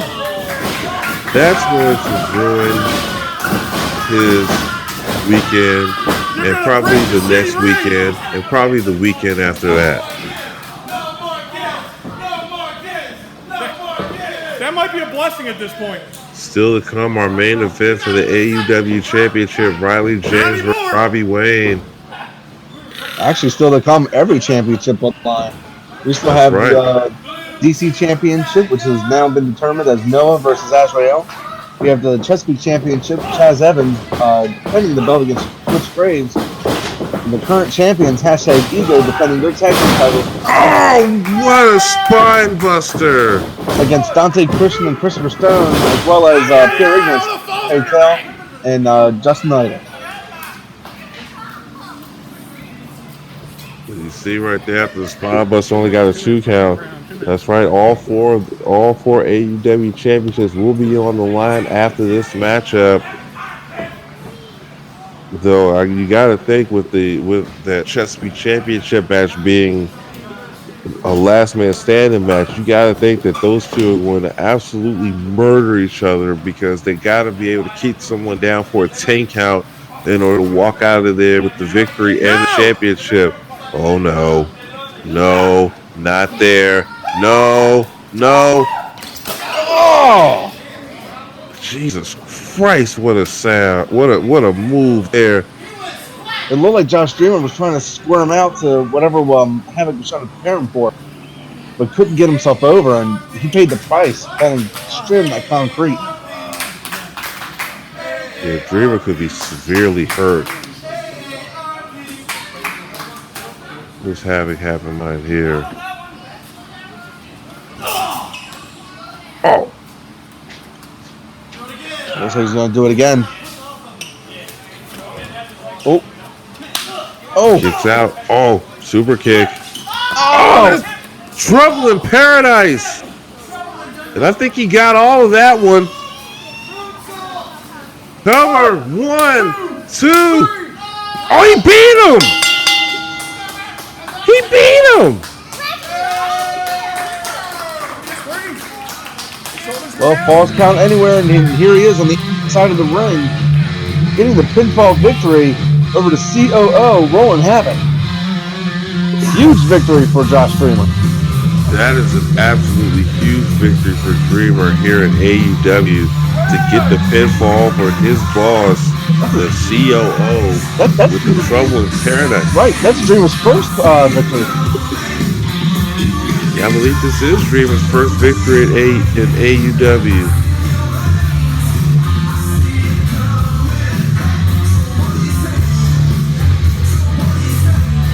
Dreamer's wanting him to cut the music. He might have something to say to Havoc, who lays there in defeat.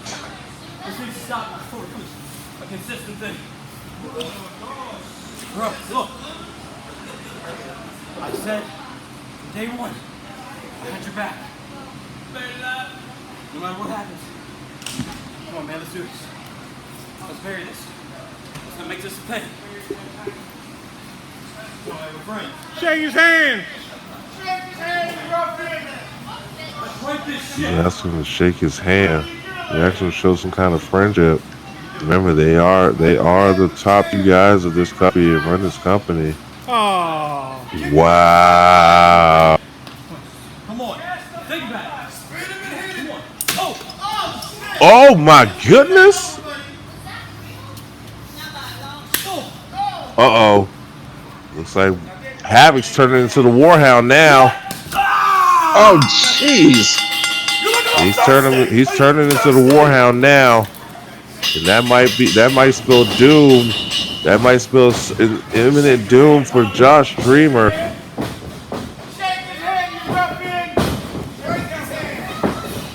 Oh jeez. Uh-oh. We know what's coming here. Oh.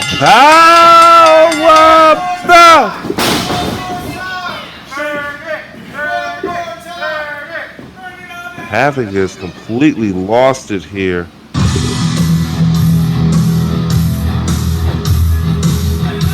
He thought he was going to get the victory here, but it was taken away from him, and he's none too happy about it.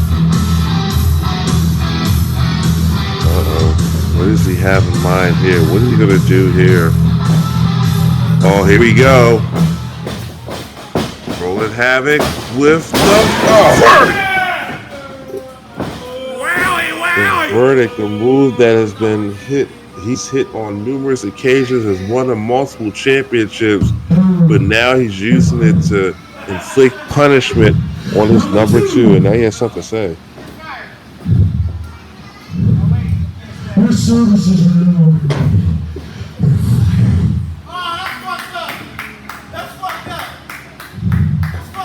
I think you're taking this loss too hard. We're fired as being any executive power.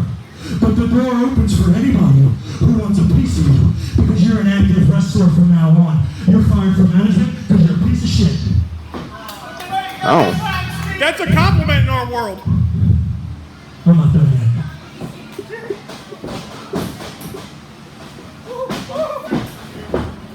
Oh, he's not done. Havoc is not done yet. He's going to hit him with another one. He's going to hit him with another powerbomb. No! No! Outsider's Edge! He fires him as his number 2 and then hits him with the Outsider's Edge.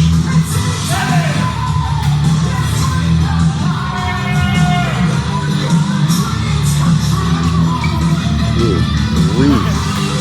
The Warhound definitely came out here. Wait, come on. Warhound definitely came out of Havoc on this day. Josh Dreamer was going to the record for getting the victory, but man, he don't look like no winner now. There's still more to come. The DC Championship is on the line next. We will be right back. Oh wait, Colin Graves. What the hell? We'll be right back with our DC Championship match. He brought it on himself. Next match is for one fall. And it's for the AUW DC Championship. Ladies and gentlemen, welcome back to AUW Trial by Fire. Riley Davidson had to leave the commentary station in order to tend to his good friend Josh Dreer, but I'm not alone for these final 4 matches because joining me now here at the commentary station is a legendary and controversial commentator in the underground world, the legendary IP Freely. IP, welcome to AUW. Thank you for having me. I'm so glad to be here on this wonderful show, AUW Trial by Fire. You can't have any fire without IP Freely. Here comes Noah, who won a triple threat match early on in the event to get this shot at a very, very strong Azrael for his DC Championship. You can see Noah is a very worth to wear. So you got to wonder how he's going to be able to fare against a fresh monster like Azrael. Well, it's pretty simple. He's going to get his ass whooped. And IP has already gotten started, ladies and gentlemen. This is going to be happening. Yes, sir. I'm already started. And there he is, the greatest manager in all of wrestling. Better than Bobby the Brain Heenan. And he just blew. He's a monster. That man just blew smoke out of his nostrils. There he is, the monstrous Azrael, led to the ring, will follow to the ring by his spiritual leader, WCW, who is the greatest manager. Yes. Make sure you say that, the greatest manager. Well, we've heard you say that on numerous occasions on WCL television, so we know how you feel about that. Greatest manager, greatest of all time, the GOAT. William Champ Wright. You can see Azrael with that very slow, deliberate walk to the ring. Wow. There is no way on God's green earth that Noah Idol can find any way to take home the DC Championship from this man here, this monster, this I don't even know what to call it. Azrael, and there you see the greatest manager of all time. AUW DC Championship match, ladies and gentlemen. You can see Azrael has not taken his eye off of Noah, but you can see Noah's not showing any back down here. He's trying to look tough for the girls out in the crowd.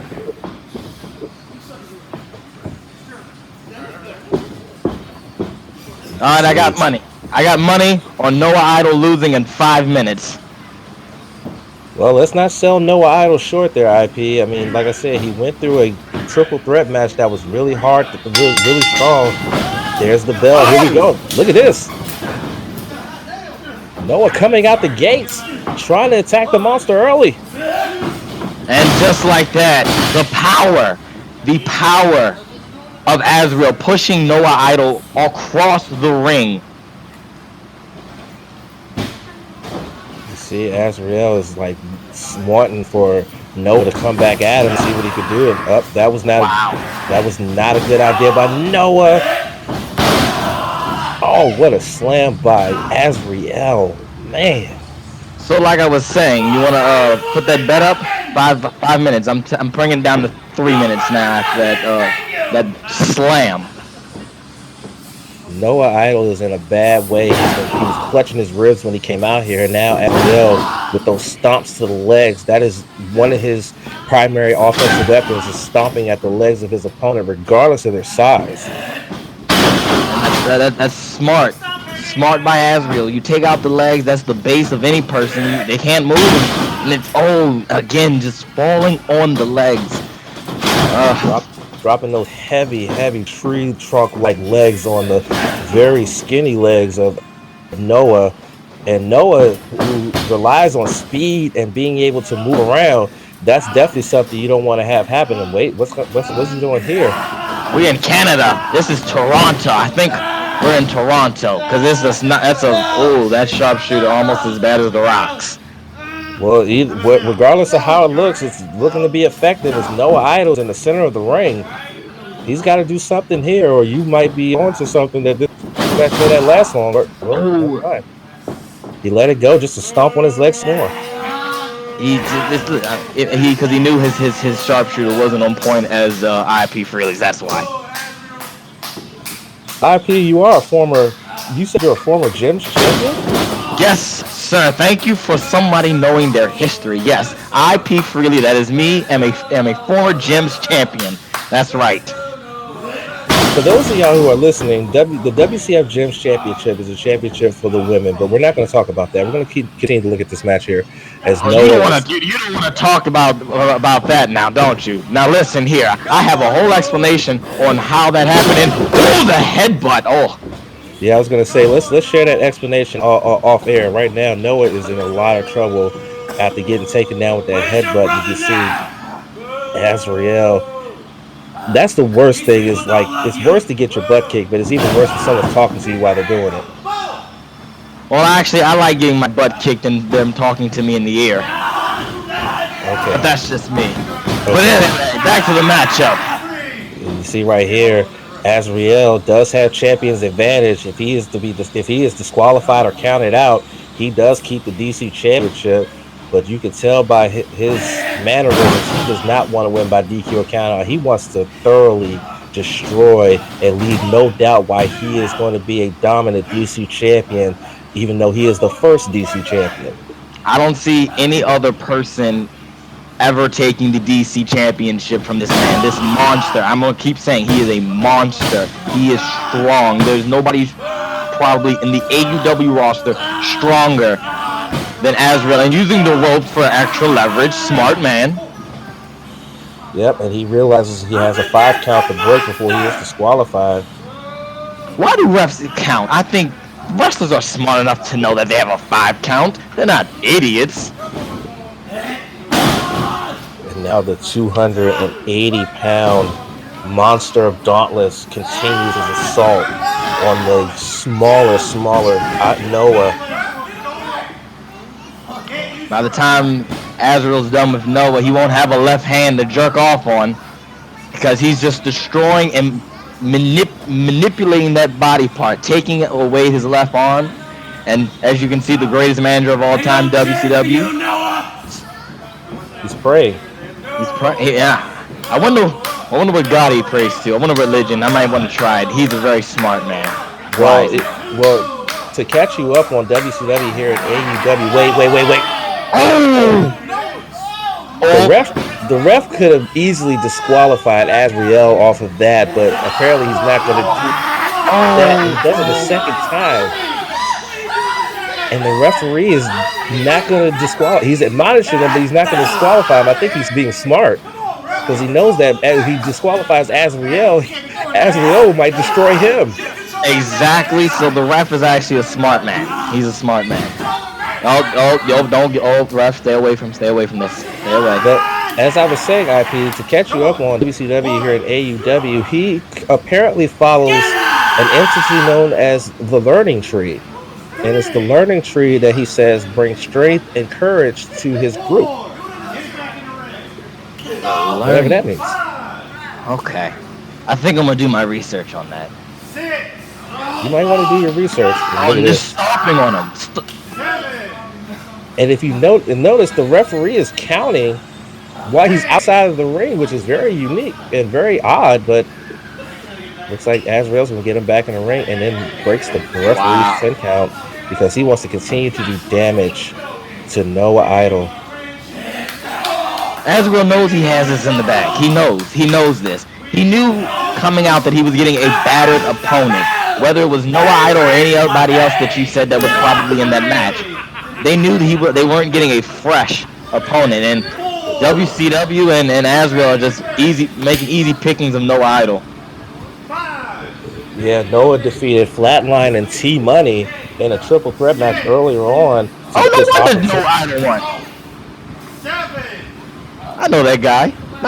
T-Money. He sucks. Yep. Look at this again. Just continuing to break the referee's 10 count to really inflict punishment on Noah. And this is not going to be good right here. Not at all. Wait. What is it? He's making him think about it.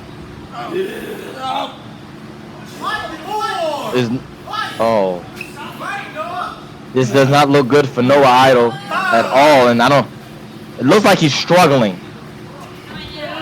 Oh, wait. Well, there you go. Azrael kind of hesitated to try to do what he was going to do, and he kind of paid for it there. Noah now has an opening. He needs to capitalize here. Oh, Noah almost killed those fans. He kicked Azrael right in the spine, and now look at him going to town on the big man. He got the big man down, but he has to get the big man back in the ring. Otherwise, he can't win the championship out there. Oh, what a super kick. Again, Noah Idol is putting all these fans in jeopardy by fighting on the outside of the ring with this. Oh my God, look out! Suicide dive by Noah Idol. Reckless. That's what Noah Idol is. Reckless. But that's what you have to do if you're going to take down a monster like this who outraised you by 115 pounds. You got to be reckless.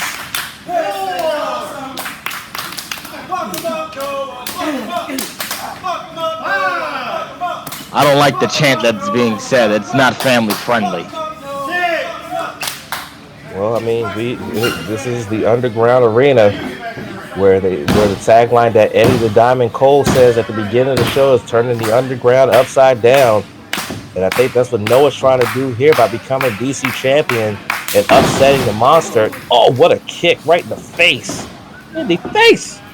Right in the face. But ladies and gentlemen, if you didn't know, Noah Idol's also if I'm still correct, I know I've been in jail for a while, but he's a TV champion in WCF and is the longest reigning still. Is that still a thing?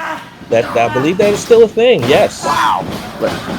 But yeah, Noah Idol, like you said, he's no chump, but he is facing Azrael, as I've said. Look at this. Jesus. Disrespectful by Noah Idol. I don't know about disrespectful, but it might have been effective. Come on, Azrael, get back in this, man. Use your learning tree powers. Now Noah, I think he made a mistake letting Azrael get back to his feet. Oh! He just dropped Azrael there. WCW is just looking stoically on from ringside. Save him, WCW. Do something. No. There's the cover. I lied. It wasn't the cover. He might have went for a cover, but instead, rolling elbow right there by Noah. And now he's going to go for a cover with a back press. Doesn't hook a leg, and of course, Azrael can kick out. It's going to take a little bit more than that to take down the monster. I'm surprised Noah has lasted this long. He survived pretty much Azrael thus far. If you'd have put down that bet of 5 minutes or less, you'd have basically lost money. Listen. I don't know what bet you're talking about. I never make a bet I can't win. You do realize, IP, we're recording. These microphones are on. But anyway, now Noah with some strikes here, some chops, trying to chop the big tree down. Super kick! Oh, what a super kick it was. Cover him, Noah. You got a chance, kid. Noah might have made a mistake there. He should have went for the cover there. You should have went for the cover. That's it. Wow. You see one hand. That's one hand. One hand from his backside. Just pushed Noah halfway across the ring. There's a Claymore! That's it, y'all. That's it. I told you. Noah's winning. New champ. Oh. Nope. Only a 2 count. Man, but he nailed that Claymore flush. telling you Noah Idol's my pick to win it. He's gonna beat the monster. I told you from the start of the match that Noah Idol was going to win, and he's gonna do it right now. Go get it, kid. Go get him. Okay, IP. Okay, we'll let you rock with that one. Oh, there's a frog splash. That might be it. New champ. No. Oh my God. He just told the monster to arise, and oh my God, look at the fear in Noah's eyes. The monster standing over Noah. Noah's going toe-to-toe with him. Wait a minute. Look at these. He hit him with a shot. Didn't even phase the monster. Wow.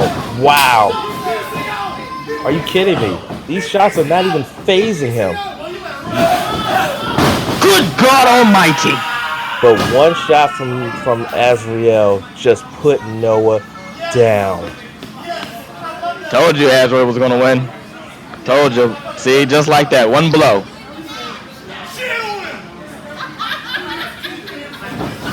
Uh-oh. Wait a minute. No.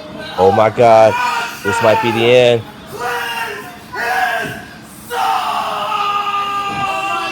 This does not look good for...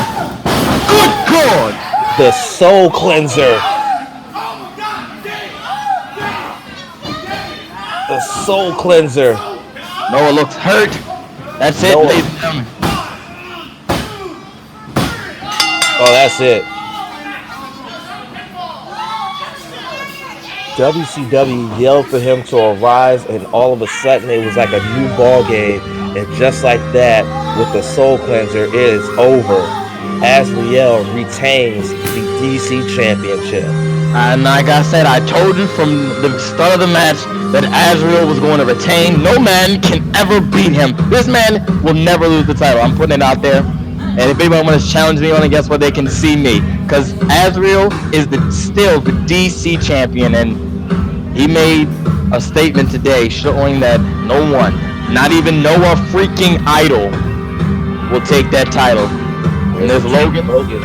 King Logan's in there. Look at WCW. He's like in a hysterical laugh as Noah is in a lot of pain. He is hurt badly.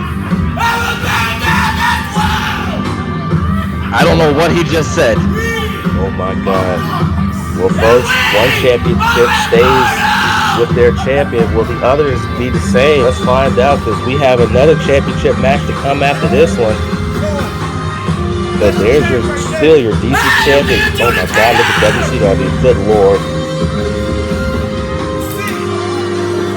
What has come over WCW? Dauntless is stronger than ever. Dauntless, that they said game changers, and that's what they are doing. They are changing the game here in AUW. Well, we'll be right back. We have another championship match coming up right after this.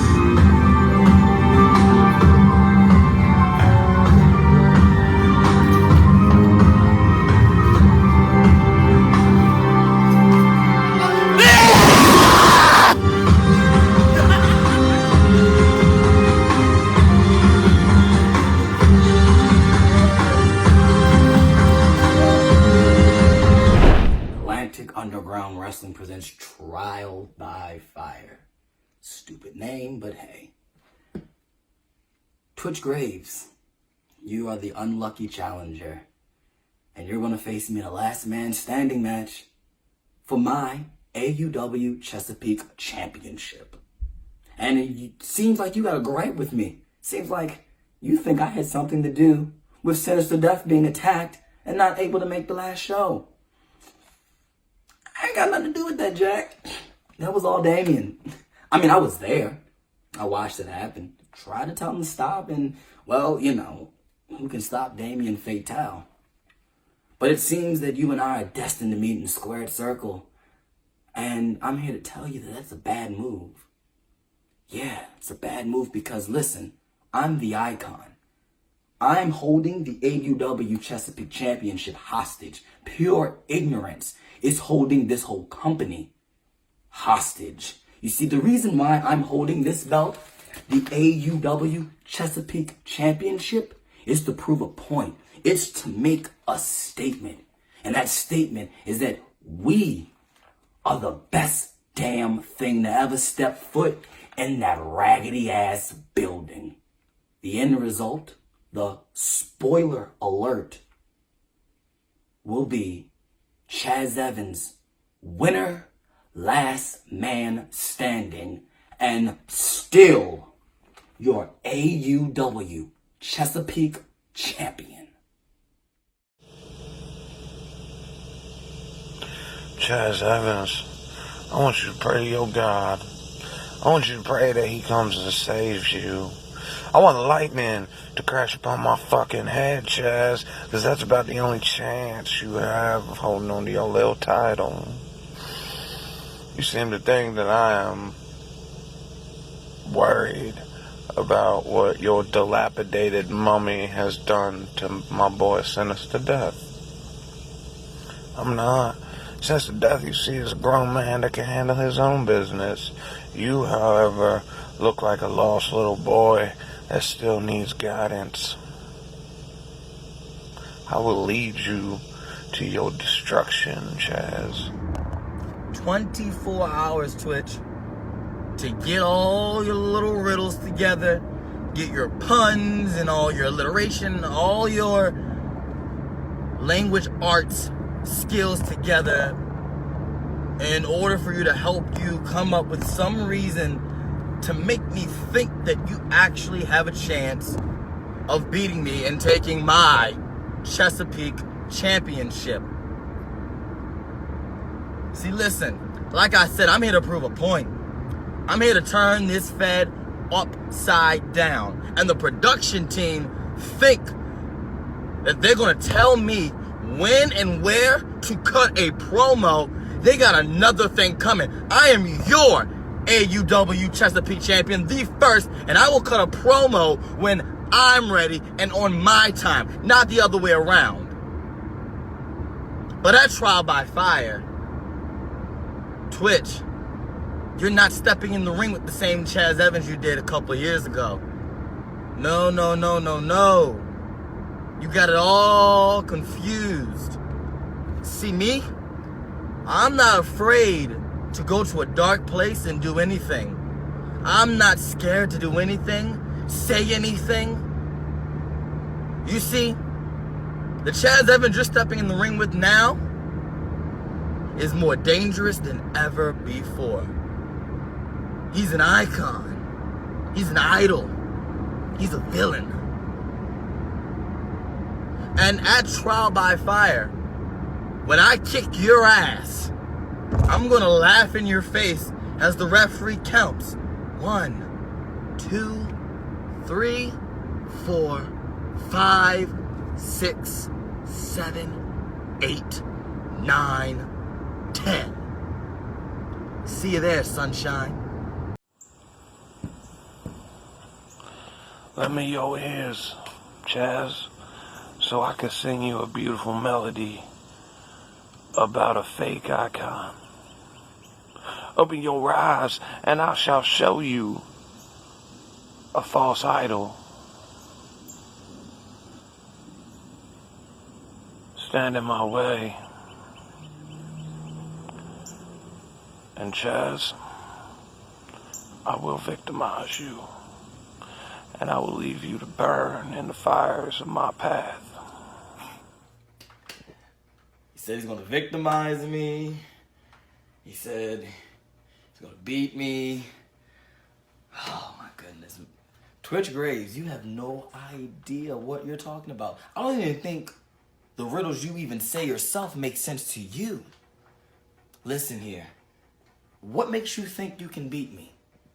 What honestly makes you think that you'll even stay long enough to even hold the Chesapeake Championship? You know, let's just say you do win it, and what you gonna do? Vacate it because you leave just like you do every other Fed. You come for a couple of weeks and then you leave. Twitch Graves, I'm Chaz Evans. I'm the icon. I'm here all the time. And you call me a fake icon? But guess what? at Trial by Fire. In probably now less than 12 hours, you're gonna find out why DBW, why NUW, and why every other Fed is begging for me to show up. It's duffing season, bitch. My words are heard by so many, but understand by so few. You see, Chaz, while you may be preoccupied with what season it is, you have already failed to realize that you have already lost. It's such a shame, too. I looked at you as such a worthy opponent. Now I see you for the false icon you are. Your demise shall come very quick tomorrow. Your demise shall lead you to a path where you can't make it to your feet by 10. And then you get to bask in the light of a true savior. Next match is a last stand ready match for the AUW Chesapeake Championship. As you heard from Eddie the Diamond Cole, our ring announcer, this is the last man standing match for the AUW Chesapeake Championship. Twitch Graves, who won this opportunity at Uprising, the last episode of Uprising, gets this opportunity against a cocky but very dominant champion, Chaz Evans, and here he comes from Houston, Texas. Twitch Graves, ladies and gentlemen, probably the more, I guess, mysterious superstar here in AUW. He talks in riddles, and he's claimed that he's going to make the AUW Chesapeake Championship his property, and we're gonna find that out here right now.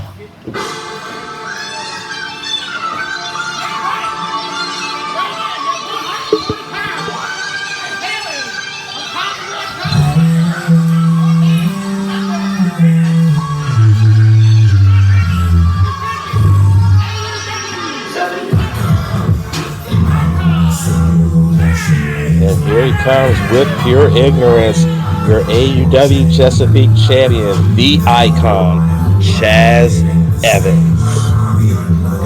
This mother sucker. Look at him, a bunch of Negroes. And Chris Idol? With Chris Idol? Is that Damien Fatale as well? Rip. ID, you've been locked up for quite a while. Yeah, they're here. Even Miles Miller made an appearance here. What? Yeah.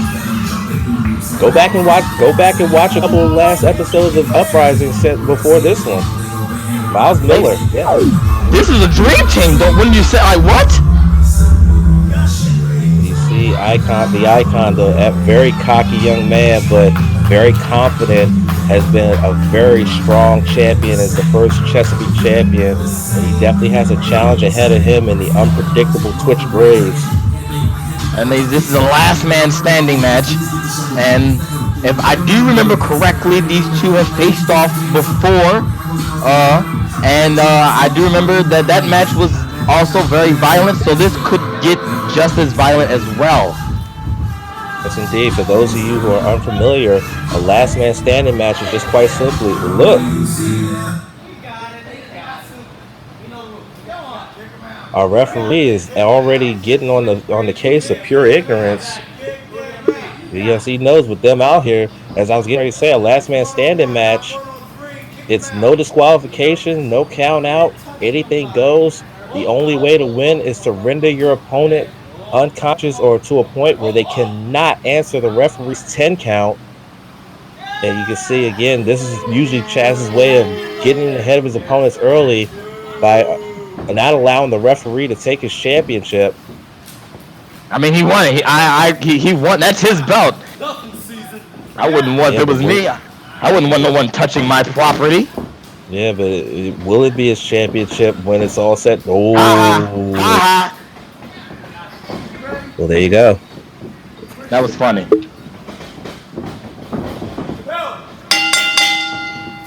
Ladies and gentlemen. Referee Ben Martin is assigned to referee this contest. Poor bastard. And here we go. They're coming out hitting her hard early. Because again, you have to render your opponent to the point where they cannot answer a 10 count. There you go. And look. Super villain already trying to get involved in this matchup. And look at Chaz. Uh-oh. Chaz he has himself a chair. He's already ready to use this chair. Wait. Look out. And just like that. Oh! Pure Ignorance is out! Our referee has told Pure Ignorance to get the stepping. But Chaz is unfazed here as he has Twitch Graves right where he wants him, and he's about to go to town on the challenger. You know, that messes with the psyche of Chaz Evans. His running mates are gone, and that chair set up right there. Oh, reversal. Oh, that's not gonna feel good. Spine buster on the chair. That chair. Oh wow.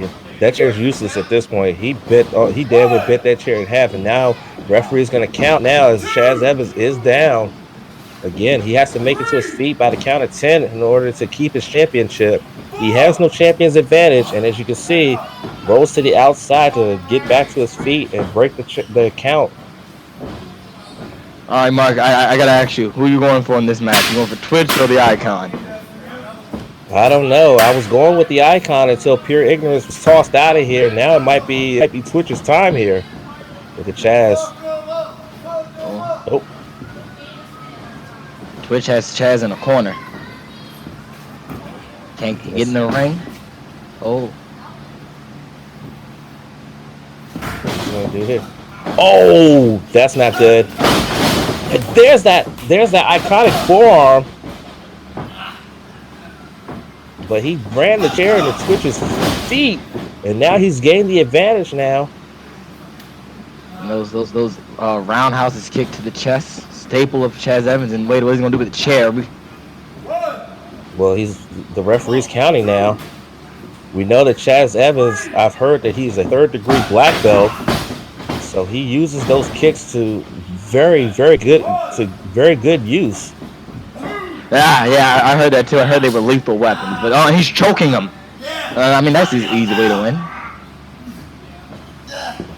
Yes, it is, because if he can choke him out, then Twitch may not be able to answer the 10 count.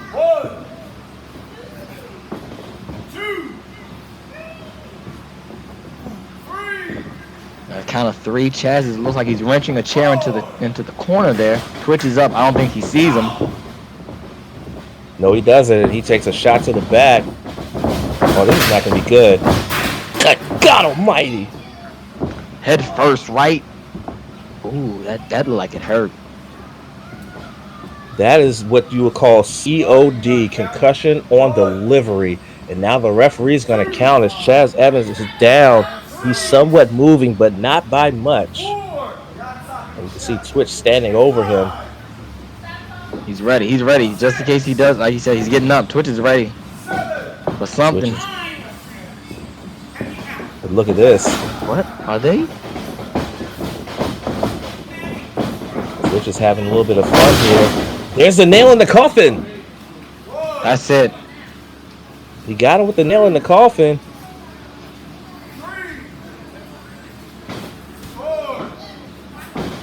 And Twitch may have won this one here.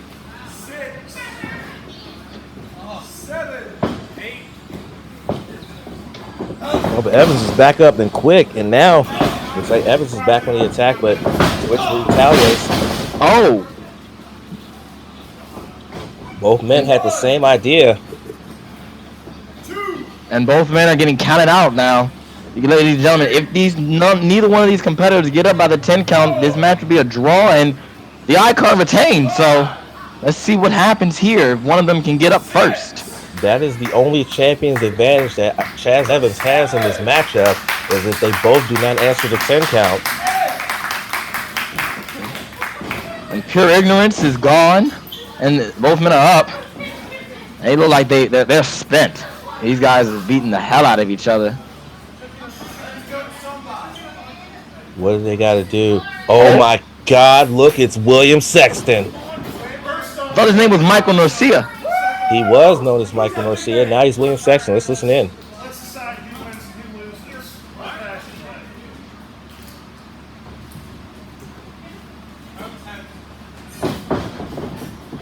Oh my God! He flipped the coin, and now he's going after Chaz. Oh my God! He calls that the Swan Song. And I think that might be Chaz Evans' Swan Song because is that it? He's just gonna leave.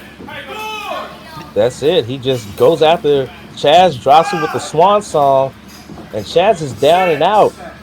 The man formerly known as Michael Norcia, going by his given name of William Sexton, just dropped Chaz. Is he gonna get up? No, he's not. And Twitch Graves is your new Chesapeake champion. That's blasphemy. That's blasphemy. That's why?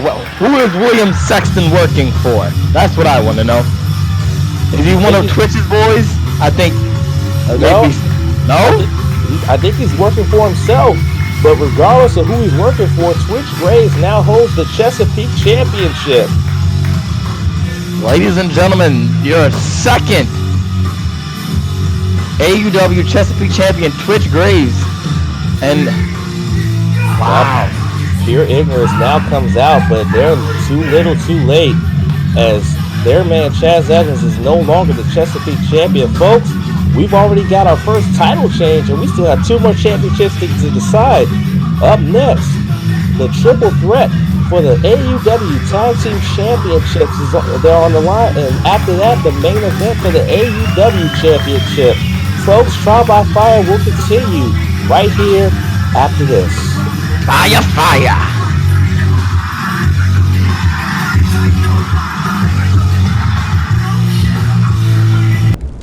So it seems at Trial by Fire, me and Chris Idol, well, we're in the triple threat tag team title match for the AUW tag team titles. Colin, AJ, and now Dante and Chris Stone. It's duffing season. Prepare to get duffed and choked out. See y'all soon. This match is for one fall. It's a triple threat match for the AUW Tag Team Championship. Coming to the ring first. Here, Eddie the Diamond Cole, the voice of AUW, getting ready to introduce. Here they come, your first chapters.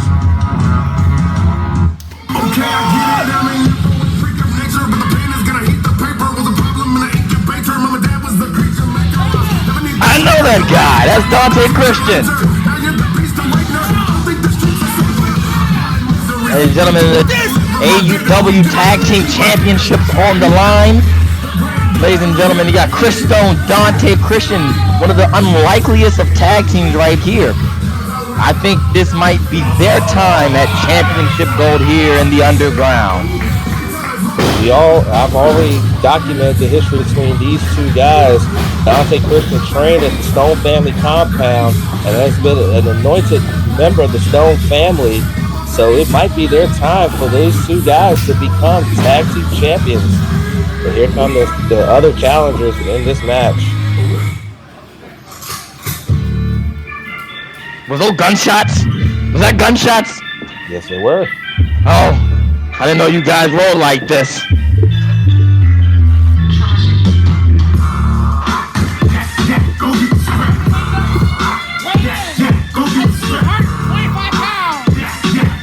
And ladies and gentlemen, that's pure ignorance without the Chesapeake Championship.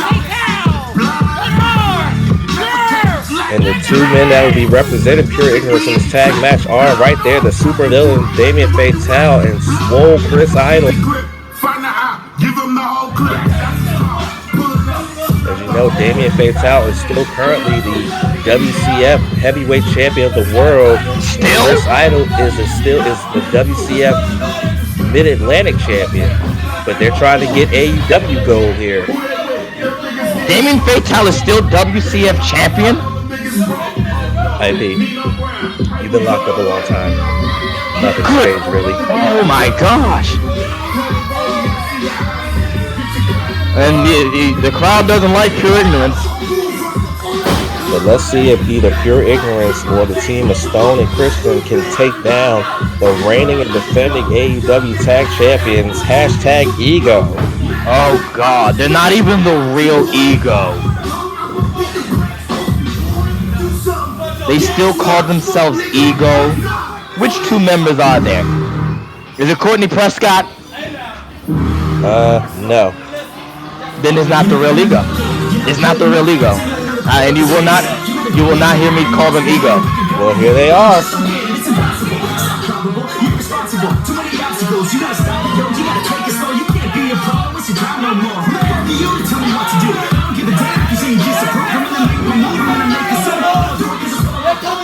The future AJ Shadows and the Sin City underdog Colin Graves, #Eagle, your current tag team champions. But man, do they have a tough challenge here when because they don't even have to be involved in the decision to lose their tag team championships. That's right, and guess what? I hope they lose it because they're not the real Ego. All this is gimmick infringement. They're hightailing the success of a former team that was actually good. This team is no. Then they got handshakes? Absolutely not. And AJ, getting Damien Fatale's face, but you got a whole nother team, and now they're fighting. See, we need new tag champs here already. I don't like it. Well, you see, #Ego. They're not backing down from either team because they know that they don't have to be involved in the decision to lose those championships. So they got to make sure that they're involved. Unlike any other triple threat, only one member of one team. It's only 2 men in the ring at a time. You can tag anyone. So one thing they want to do is make sure that they're the ones in the ring when the pinfall goes down and they're the ones performing it or the submission. No disqualification, no countouts. You see Chaz Evans is leaving the ring. Just lost his Chesapeake Championship just moments ago. But he's hoping that his boys can bring home the tag championships. It looks like it's starting here. Oh, it looks like it's Chris Idol of Pure Ignorance and AJ Shadows of #Ego. Okay, so the guy that looks like he hasn't eaten in 4 years versus the big super muscle head is what you're telling me. It looks like it's going to be an easy opener for these two teams. There you go, calling elbow tie up right in the center of the ring. You see right there, Idol going to work immediately on AJ Shadows. AJ Shadows, currently the WCF National Champion, former BWA US Champion, and the former Rookie of the Year, BWA. What? Well, and he's a national champion? Yes, which he got by cashing in the King of Ladders crown that he won at the end of King of Ladders 2018. He won King of Ladders? I've been going for so long. Yeah, IP, you've been locked up for a long time. I hope you didn't drop the soap down there. Okay, never mind. Anyway, now we got... Well, there was this one time, actually, but his name was actually kind of... Okay, you know what? IP, we're not going to go there. Okay, anyway, AJ Shadow and Chris Idol kicks him right into the groin. Oh. And then he spikes him with a DDT, goes to recover immediately. No. See, look, Colin Graves is a terrible, terrible, terrible wrestler. You wanna know why? It was not his turn to come in. He was trying to come in. That's not... See, look at Pure Ignorance tagging in the opponent. I mean, their teammate. Smart, unlike fake #Ego. That's the name. Fake. Now we have Ego. We have the super villain. Damien Fatale's now in. Damien Fatale, when you compare the years of everybody in this ring, aside from Chris Stone, Damien Fatale is the most tenured in terms of wrestling in this region. What a DDT! Wow. Damien Fatale has been considered the king of the ladder match, has a great win-loss record in ladder matches, but he's trying to become a tag champion here at AUW, trying to become the second tag team champions in AUW history. Now look at AJ trying to fight back. What a Nice pele kicking. Fury, and right there again, showing that triple threat style, he tags in Dante Christian. But now Dante is stopped in his tracks by the veteran. Dante Christian and Damien Fatale, former stablemates in the I think that was called Exodus, if I read correctly on the dirt sheets. And nice suplex. Wait. Yeah, that was just veteran instinct there by Damien Fatale. And look at that. Smart move by Colin. He just tagged himself in. And here we go. We got Dante Christian and Colin Grace, who used to be stablemates themselves at WCF. Wow, everybody used to be stablemates. It's just the who's who of stablemates in this matchup. Yeah, and then they were bitter rivals in WCF as well. And look at this wrestling. This is wrestling. This is what I like. Good old Southern wrestling. Look at Colin nipping up and getting into the hammerlock. Oh, man. It wasn't as good as Dante's. But he has the hammerlock locked in now. Now he gets him into a side headlock, almost to like a rear naked choke. And there's a side headlock takeover. And look at this. Reverses into the head scissors. Look at Colin. Colin outweighing Dante. Rolls him up.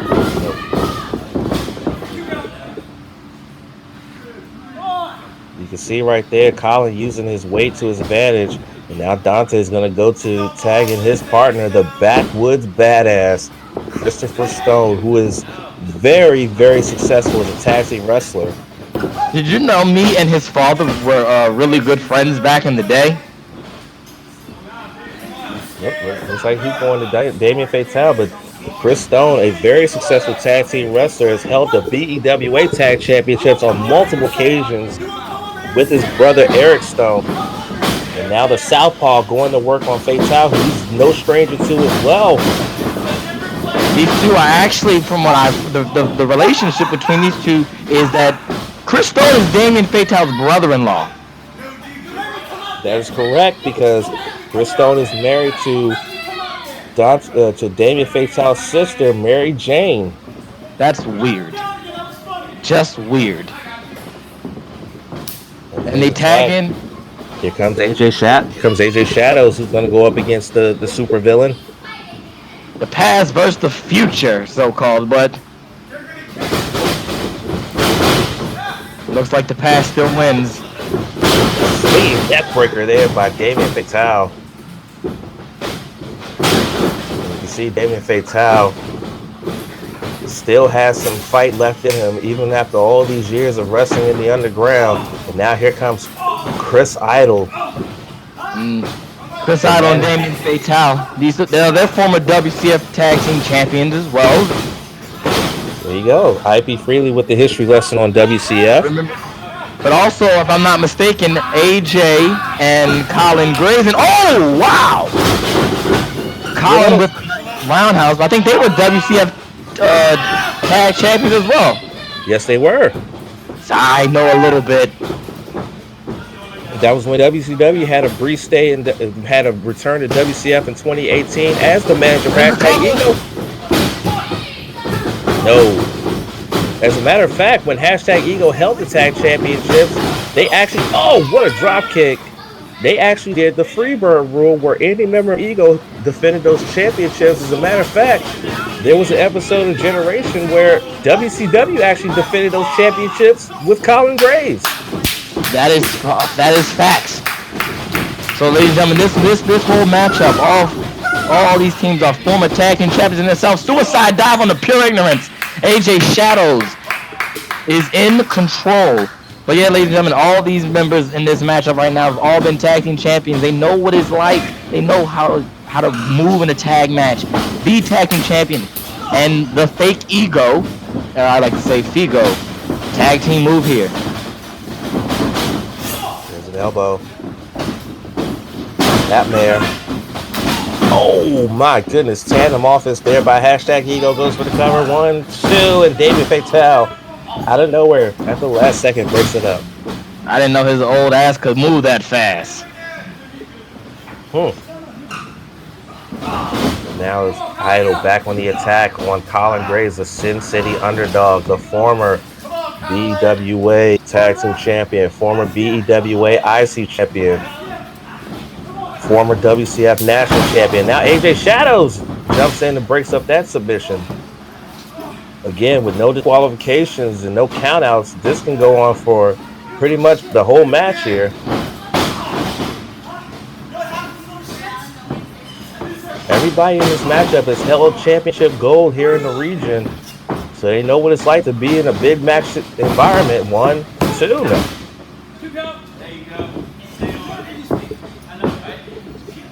Idol himself has been a multiple-time WCF champion. I think he's been WCF champion as many times as people change their underwear. That's facts. It probably has been. Oh, this is good. Good God. The sadistic.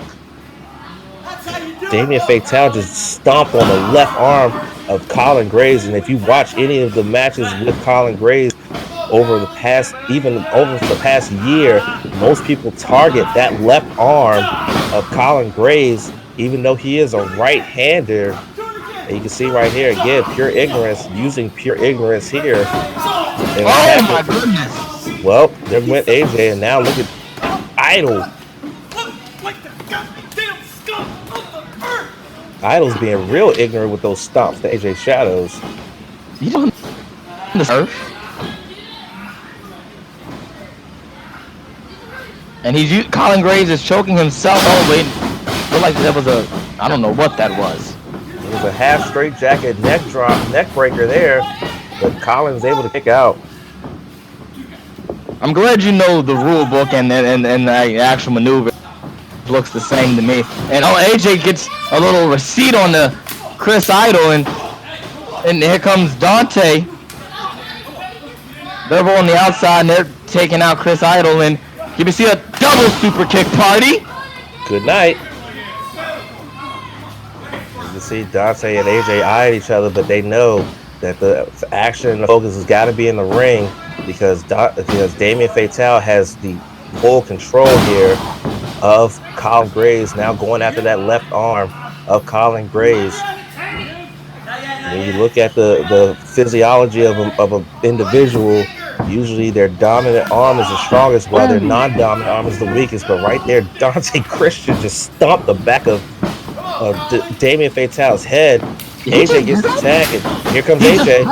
He pulled him. He did. That's not in the rules. Oh, wow. Oh, stunner! Stone! You can see the referee trying to get him out. This is breaking down, folks.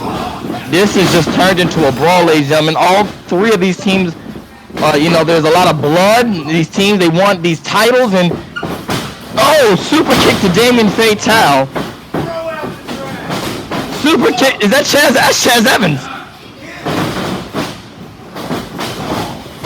And he can do this because there's no disqualifications, but Chaz is going to get... Wait, is that Sinister Death? That's Sinister Death. Ladies and gentlemen, Sinister Death is now... I don't know what's going on.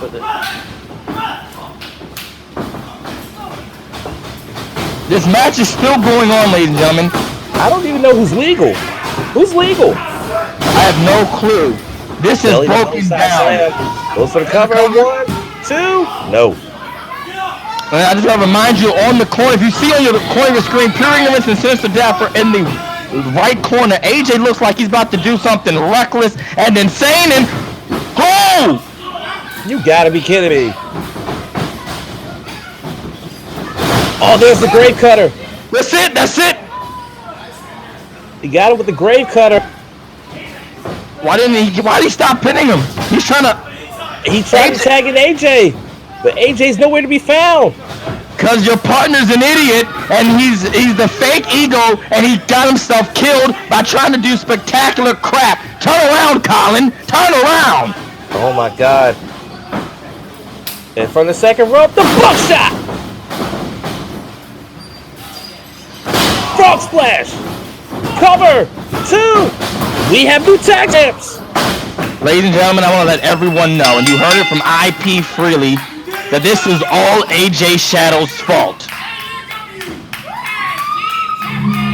AJ Shadow's just cost Ego the wrong company, the AUW Tag Team Championships. I've been in jail so long I forgot what fed I work in. But ladies and gentlemen, I'm shocked.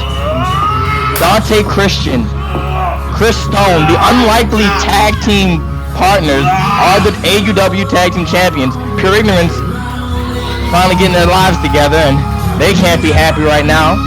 So, AJ Shadows tried to go for broke there, but not keeping his eye on the prize. And now the Tag Team Championships now belong to stuff. Wait. Oh my God, let's go. Oh my goodness. And it looks like Pure Ignorance is not happy. They are upset. And just like that, the ref goes down, and he's oh.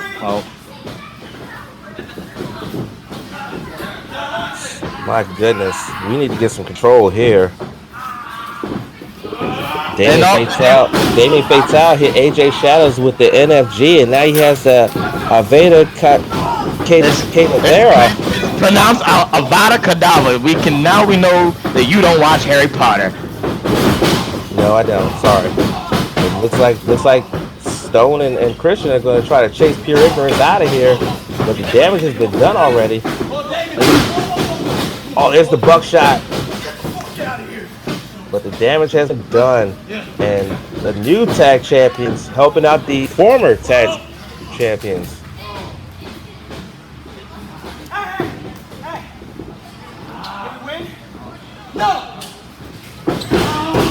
And Chris Idol thought they won. He thought they won. He's out of it.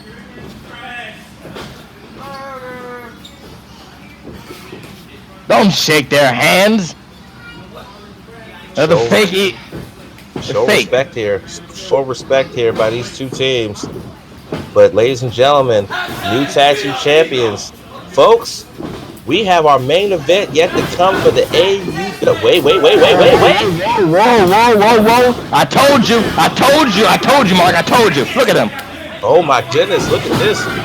There's infighting here with Ego. We have our main event still to come. We'll be right back. What's going to happen here?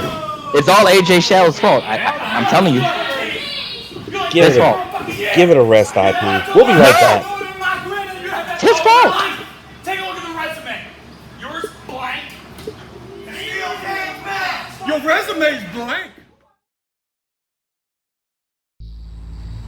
Many men wish death upon me. Blood in my eye, dog, and I can't see.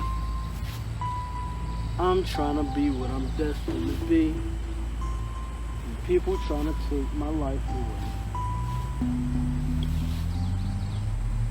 It seems like everybody around here wants to talk about being a king. Everybody around here wants to talk about being a leader. Everybody around here wants to talk about taking over.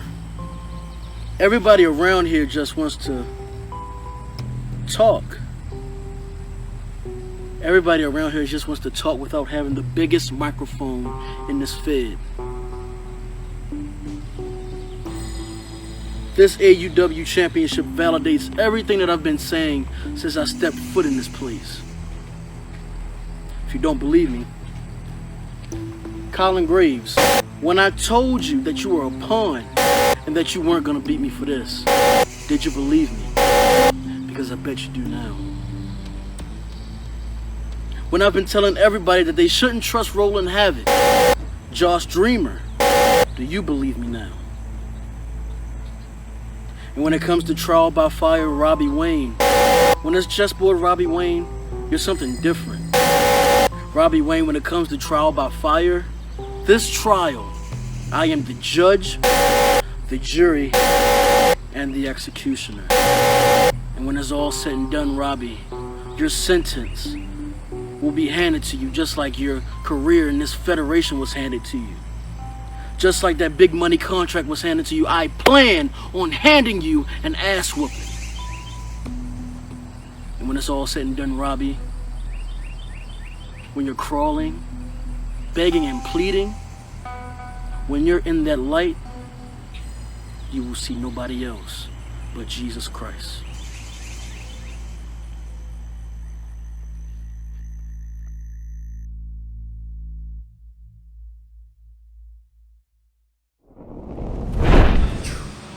It is time for the main event, and it is for the AUW World Heavyweight Championship. Coming to ring first. Ladies and gentlemen, it is main event time.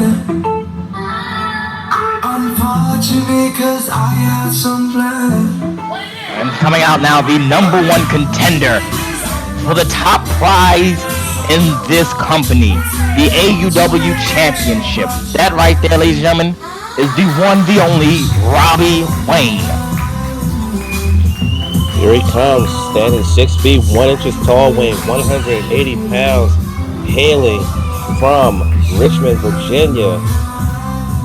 A man who has wrestled in this region for quite a long time and has never, ever held a top championship in this region. Could his time be today? We're about to find out.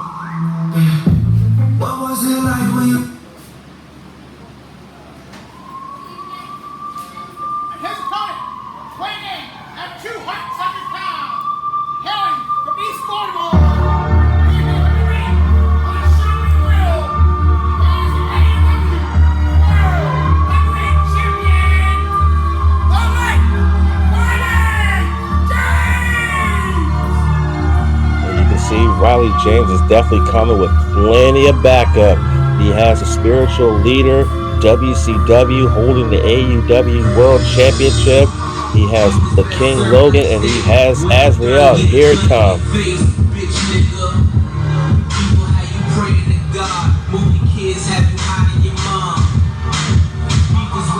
Ladies and gentlemen, with Dauntless by his side, Riley James has put on notice every last member in AUW. He has let everyone know that this is his Fed, this is his yard, this is his trial by fire, and he looks to make that statement proven yet again by retaining his AUW championship against Robbie Wayne. Logan always calls that ring, the ring that they stand in, as the Lion's Den. And you can see that there are plenty of lions that are going to be surrounding this den.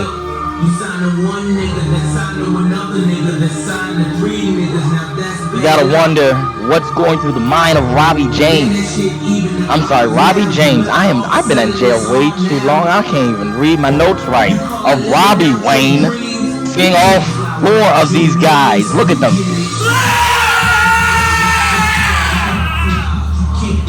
No ordinary man would want to go toe to toe with any of these people. Riley James looks to be in fantastic shape. Oh, WCW's eyes.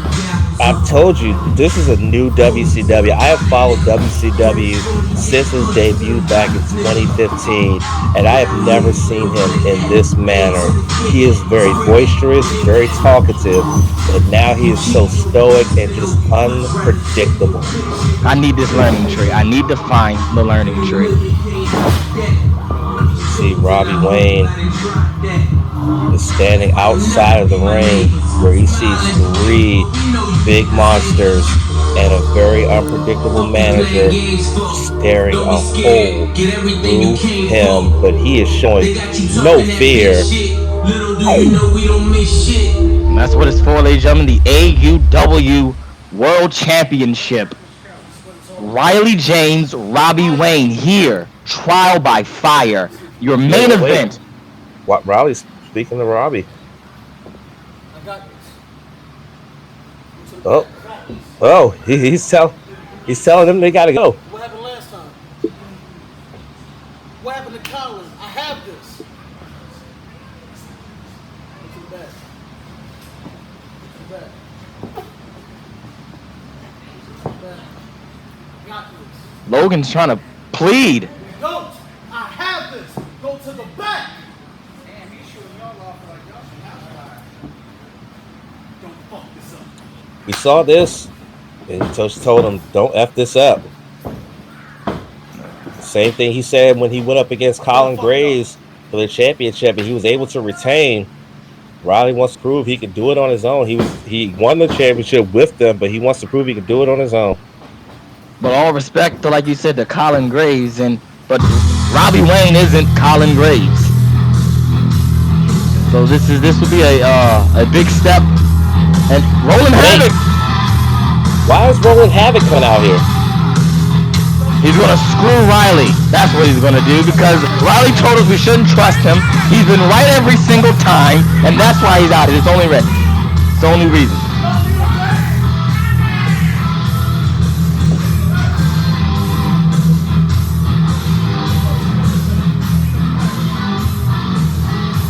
Oh, Havoc better watch it. You better not mess with WCW.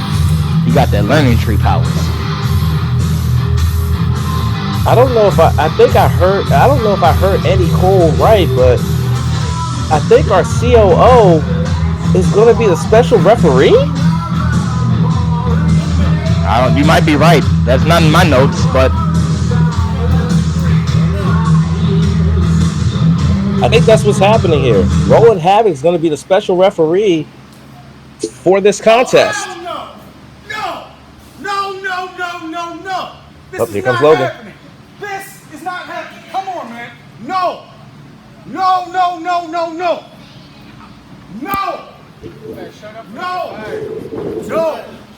Go to the back.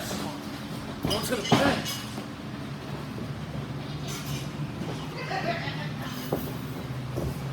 Give him a kiss. This is a setup. Look at this. This is a setup. He's ego. No. No, I am not, sir.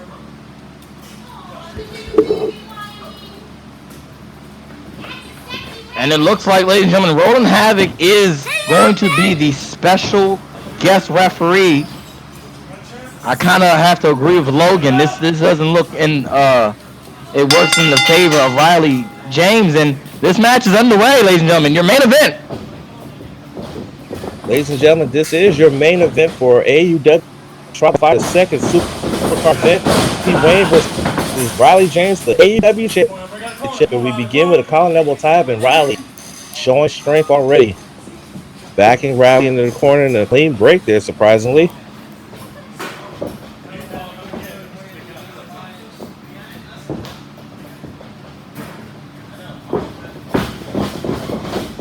Riley James currently holds a 90-pound weight advantage over Robbie Wayne. Robbie Wayne's coming in at 280 pounds. Riley at 270 pounds. Coming out of East Baltimore. Robbie has a wonderful singing voice. Robbie has a slight height advantage, only an inch height advantage, but again, 90-pound weight advantage. He does go behind into the waist lock. You see Riley trying to break that waist lock here, and he does into a arm ring or a wrist lock. He gets to the ropes. Again, surprising a clean break by the champion. That's fact. You gotta wonder when will this match break down? These two, no love lost as we've seen before. When you go back to a collar elbow tie up, when these guys are just start throwing the brawl and start throwing the fists. Well, right now it's pure wrestling. It's now a wrist lock here by Robbie, and he's working on that left arm of Riley James. You know, Robbie Wayne has won countless championships here. And look at this, headbutting the wrist. Really working that wrist there. Look at this. Nicely done there by Riley. Really working the left arm of Robbie Wayne. As you know, Robbie Wayne most notably recently was a former BWA US champion. He was also the short-lived United Wrestling with former tag champion there. And there's a nice counter into a rear chin lock here by Robbie Wayne. That is a choke. You clearly see that's a choke. Well, the referee's looking and he's not calling it a choke, so it stands as a rear naked chin lock there. And it's because it's rolling Havoc and The takedown by Riley James, and now he's going arm, and all 270 pounds of Riley James is dropped on the left arm of Robbie Wayne, and Robbie's in trouble, and Riley's showing no back down here as he continues to work on that left arm. Over to the corner, arm first. Oh, sharp elbow right into, almost like into the bicep of his left arm. So far, that is falling right down the middle here. Surprisingly, but yeah, he is. Oh, this is not gonna be good. Oh, stomp right into the left arm of Robbie Wayne. And again, going back to what I said earlier, when you're a right-handed, the left side of your body is the weakest part of your body. So any kind of damage to it could be more crippling than you think. Up, duck under the clothesline. Run by Robbie Wayne. This time clothesline by the challenger. And now he's going to go after the left arm of Robbie James, who is also right-handed.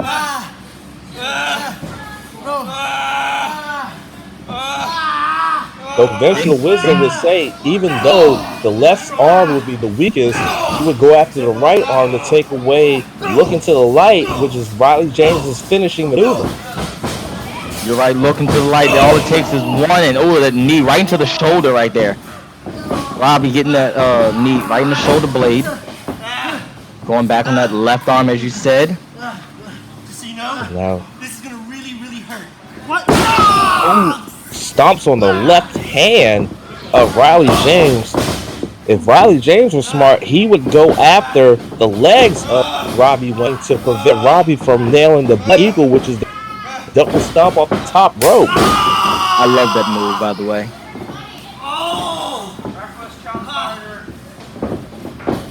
You see, these guys know each other pretty well.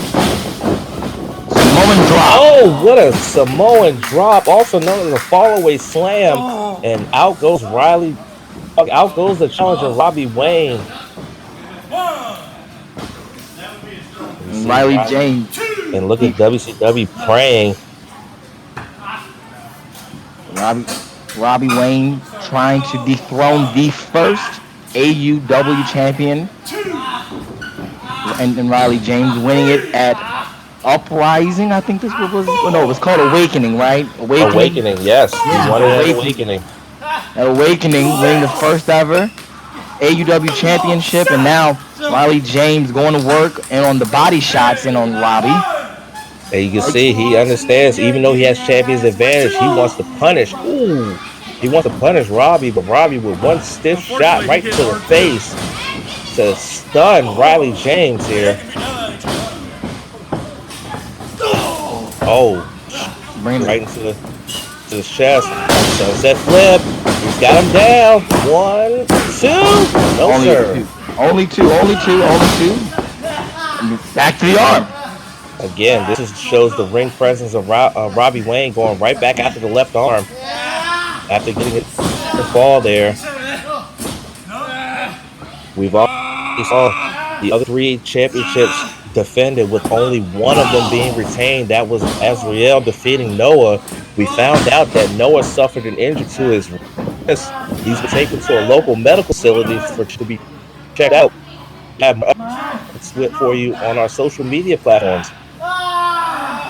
Now you see this arm bar here by Robbie Wayne really wrenching on the arm of the champion Riley James. And now you see right here, transitioning, trying to get to the other arm. The flash and provide that Robbie Wayne displays. He is a fantastic back technician.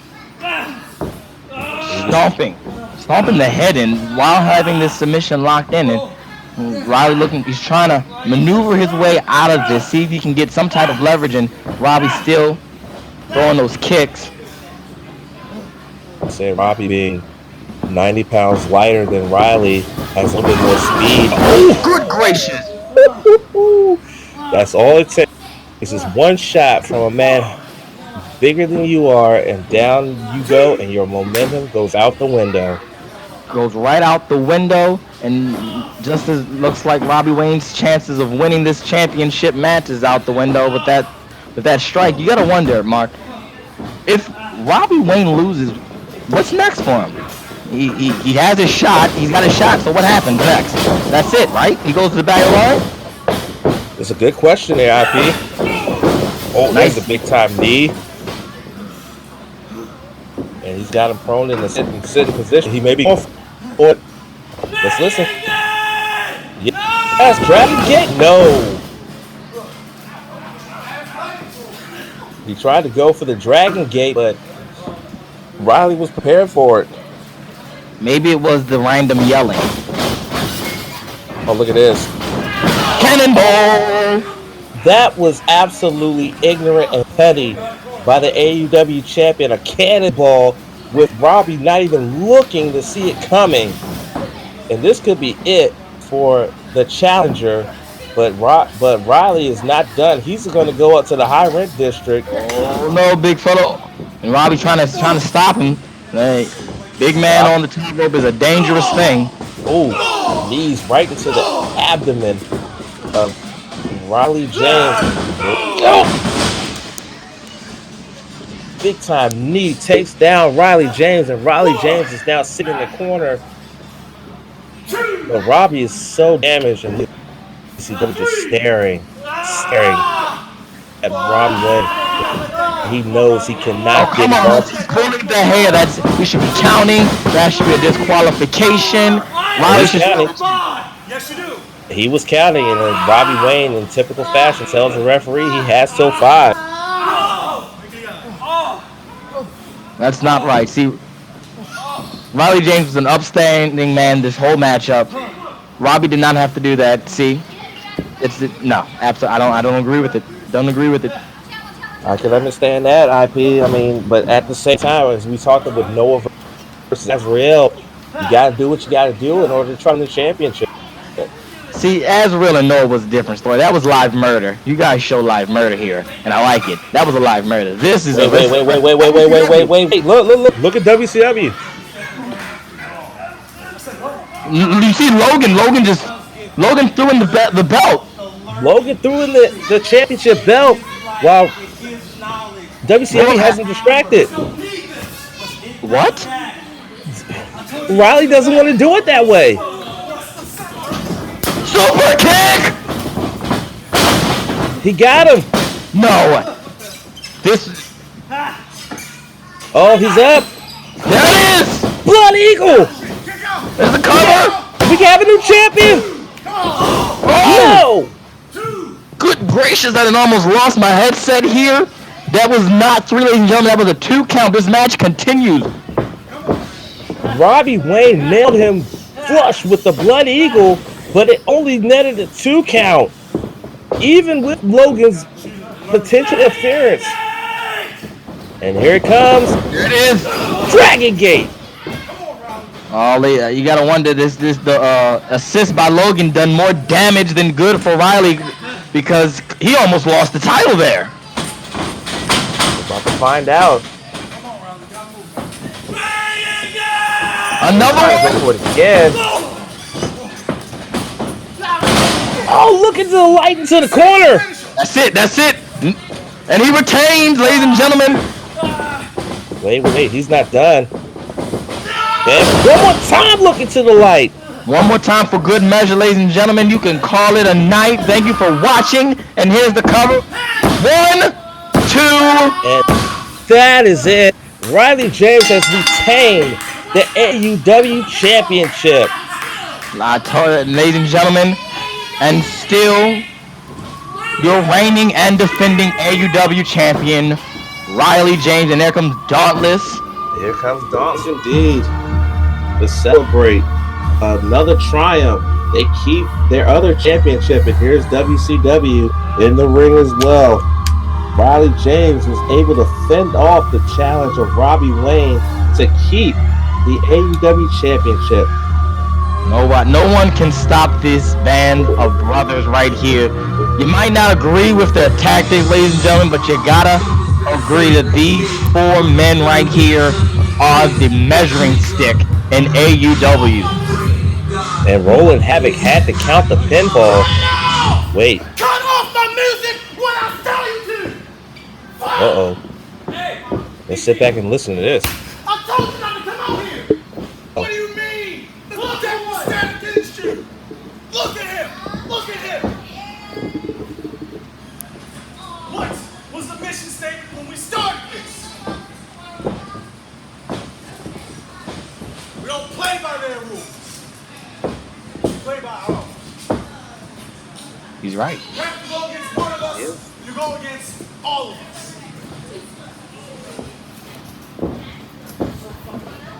So silly. It's bullshit. Oh my God! What the hell? Did I just...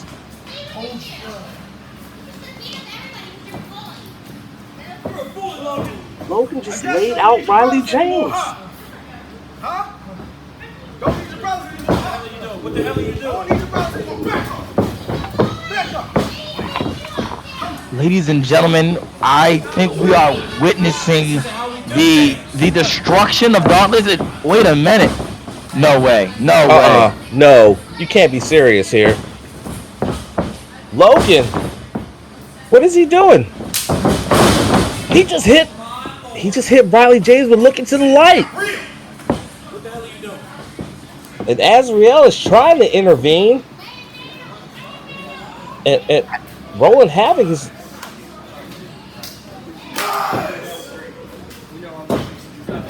Wait. He just told Azrael to rise. Very a minute. I thought only WCW can do that. Wait a minute. What's going on here, man? I don't know. I'm very confused. No, don't do this. The man just won a championship, and he's had a match. Who said you can leave? Oh my God. Azrael has his hands on Riley James. Oh my God! The sword of Azrael.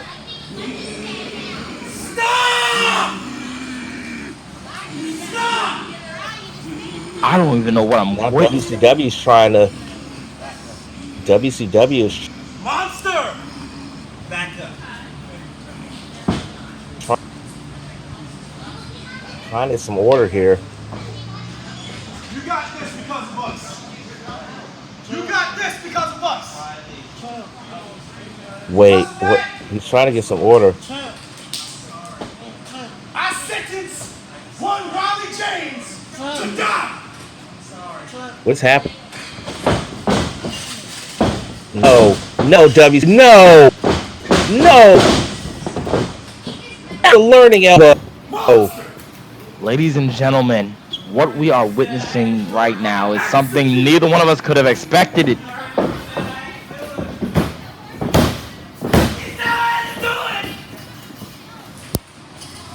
WCW just seems conflicted, but he did what he had. He felt it.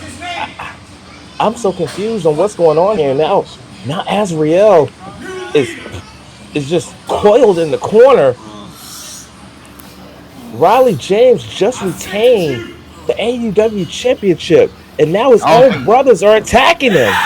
Riley doesn't know where he's at. I don't really know. And good God, oh my! Soul Cleanser!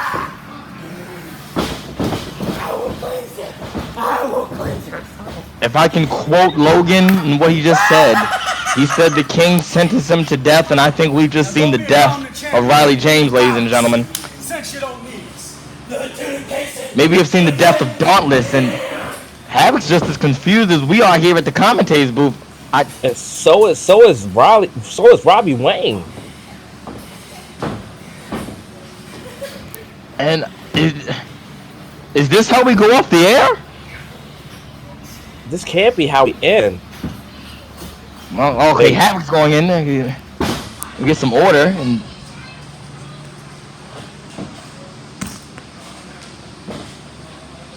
They left you? Gee, that sucks.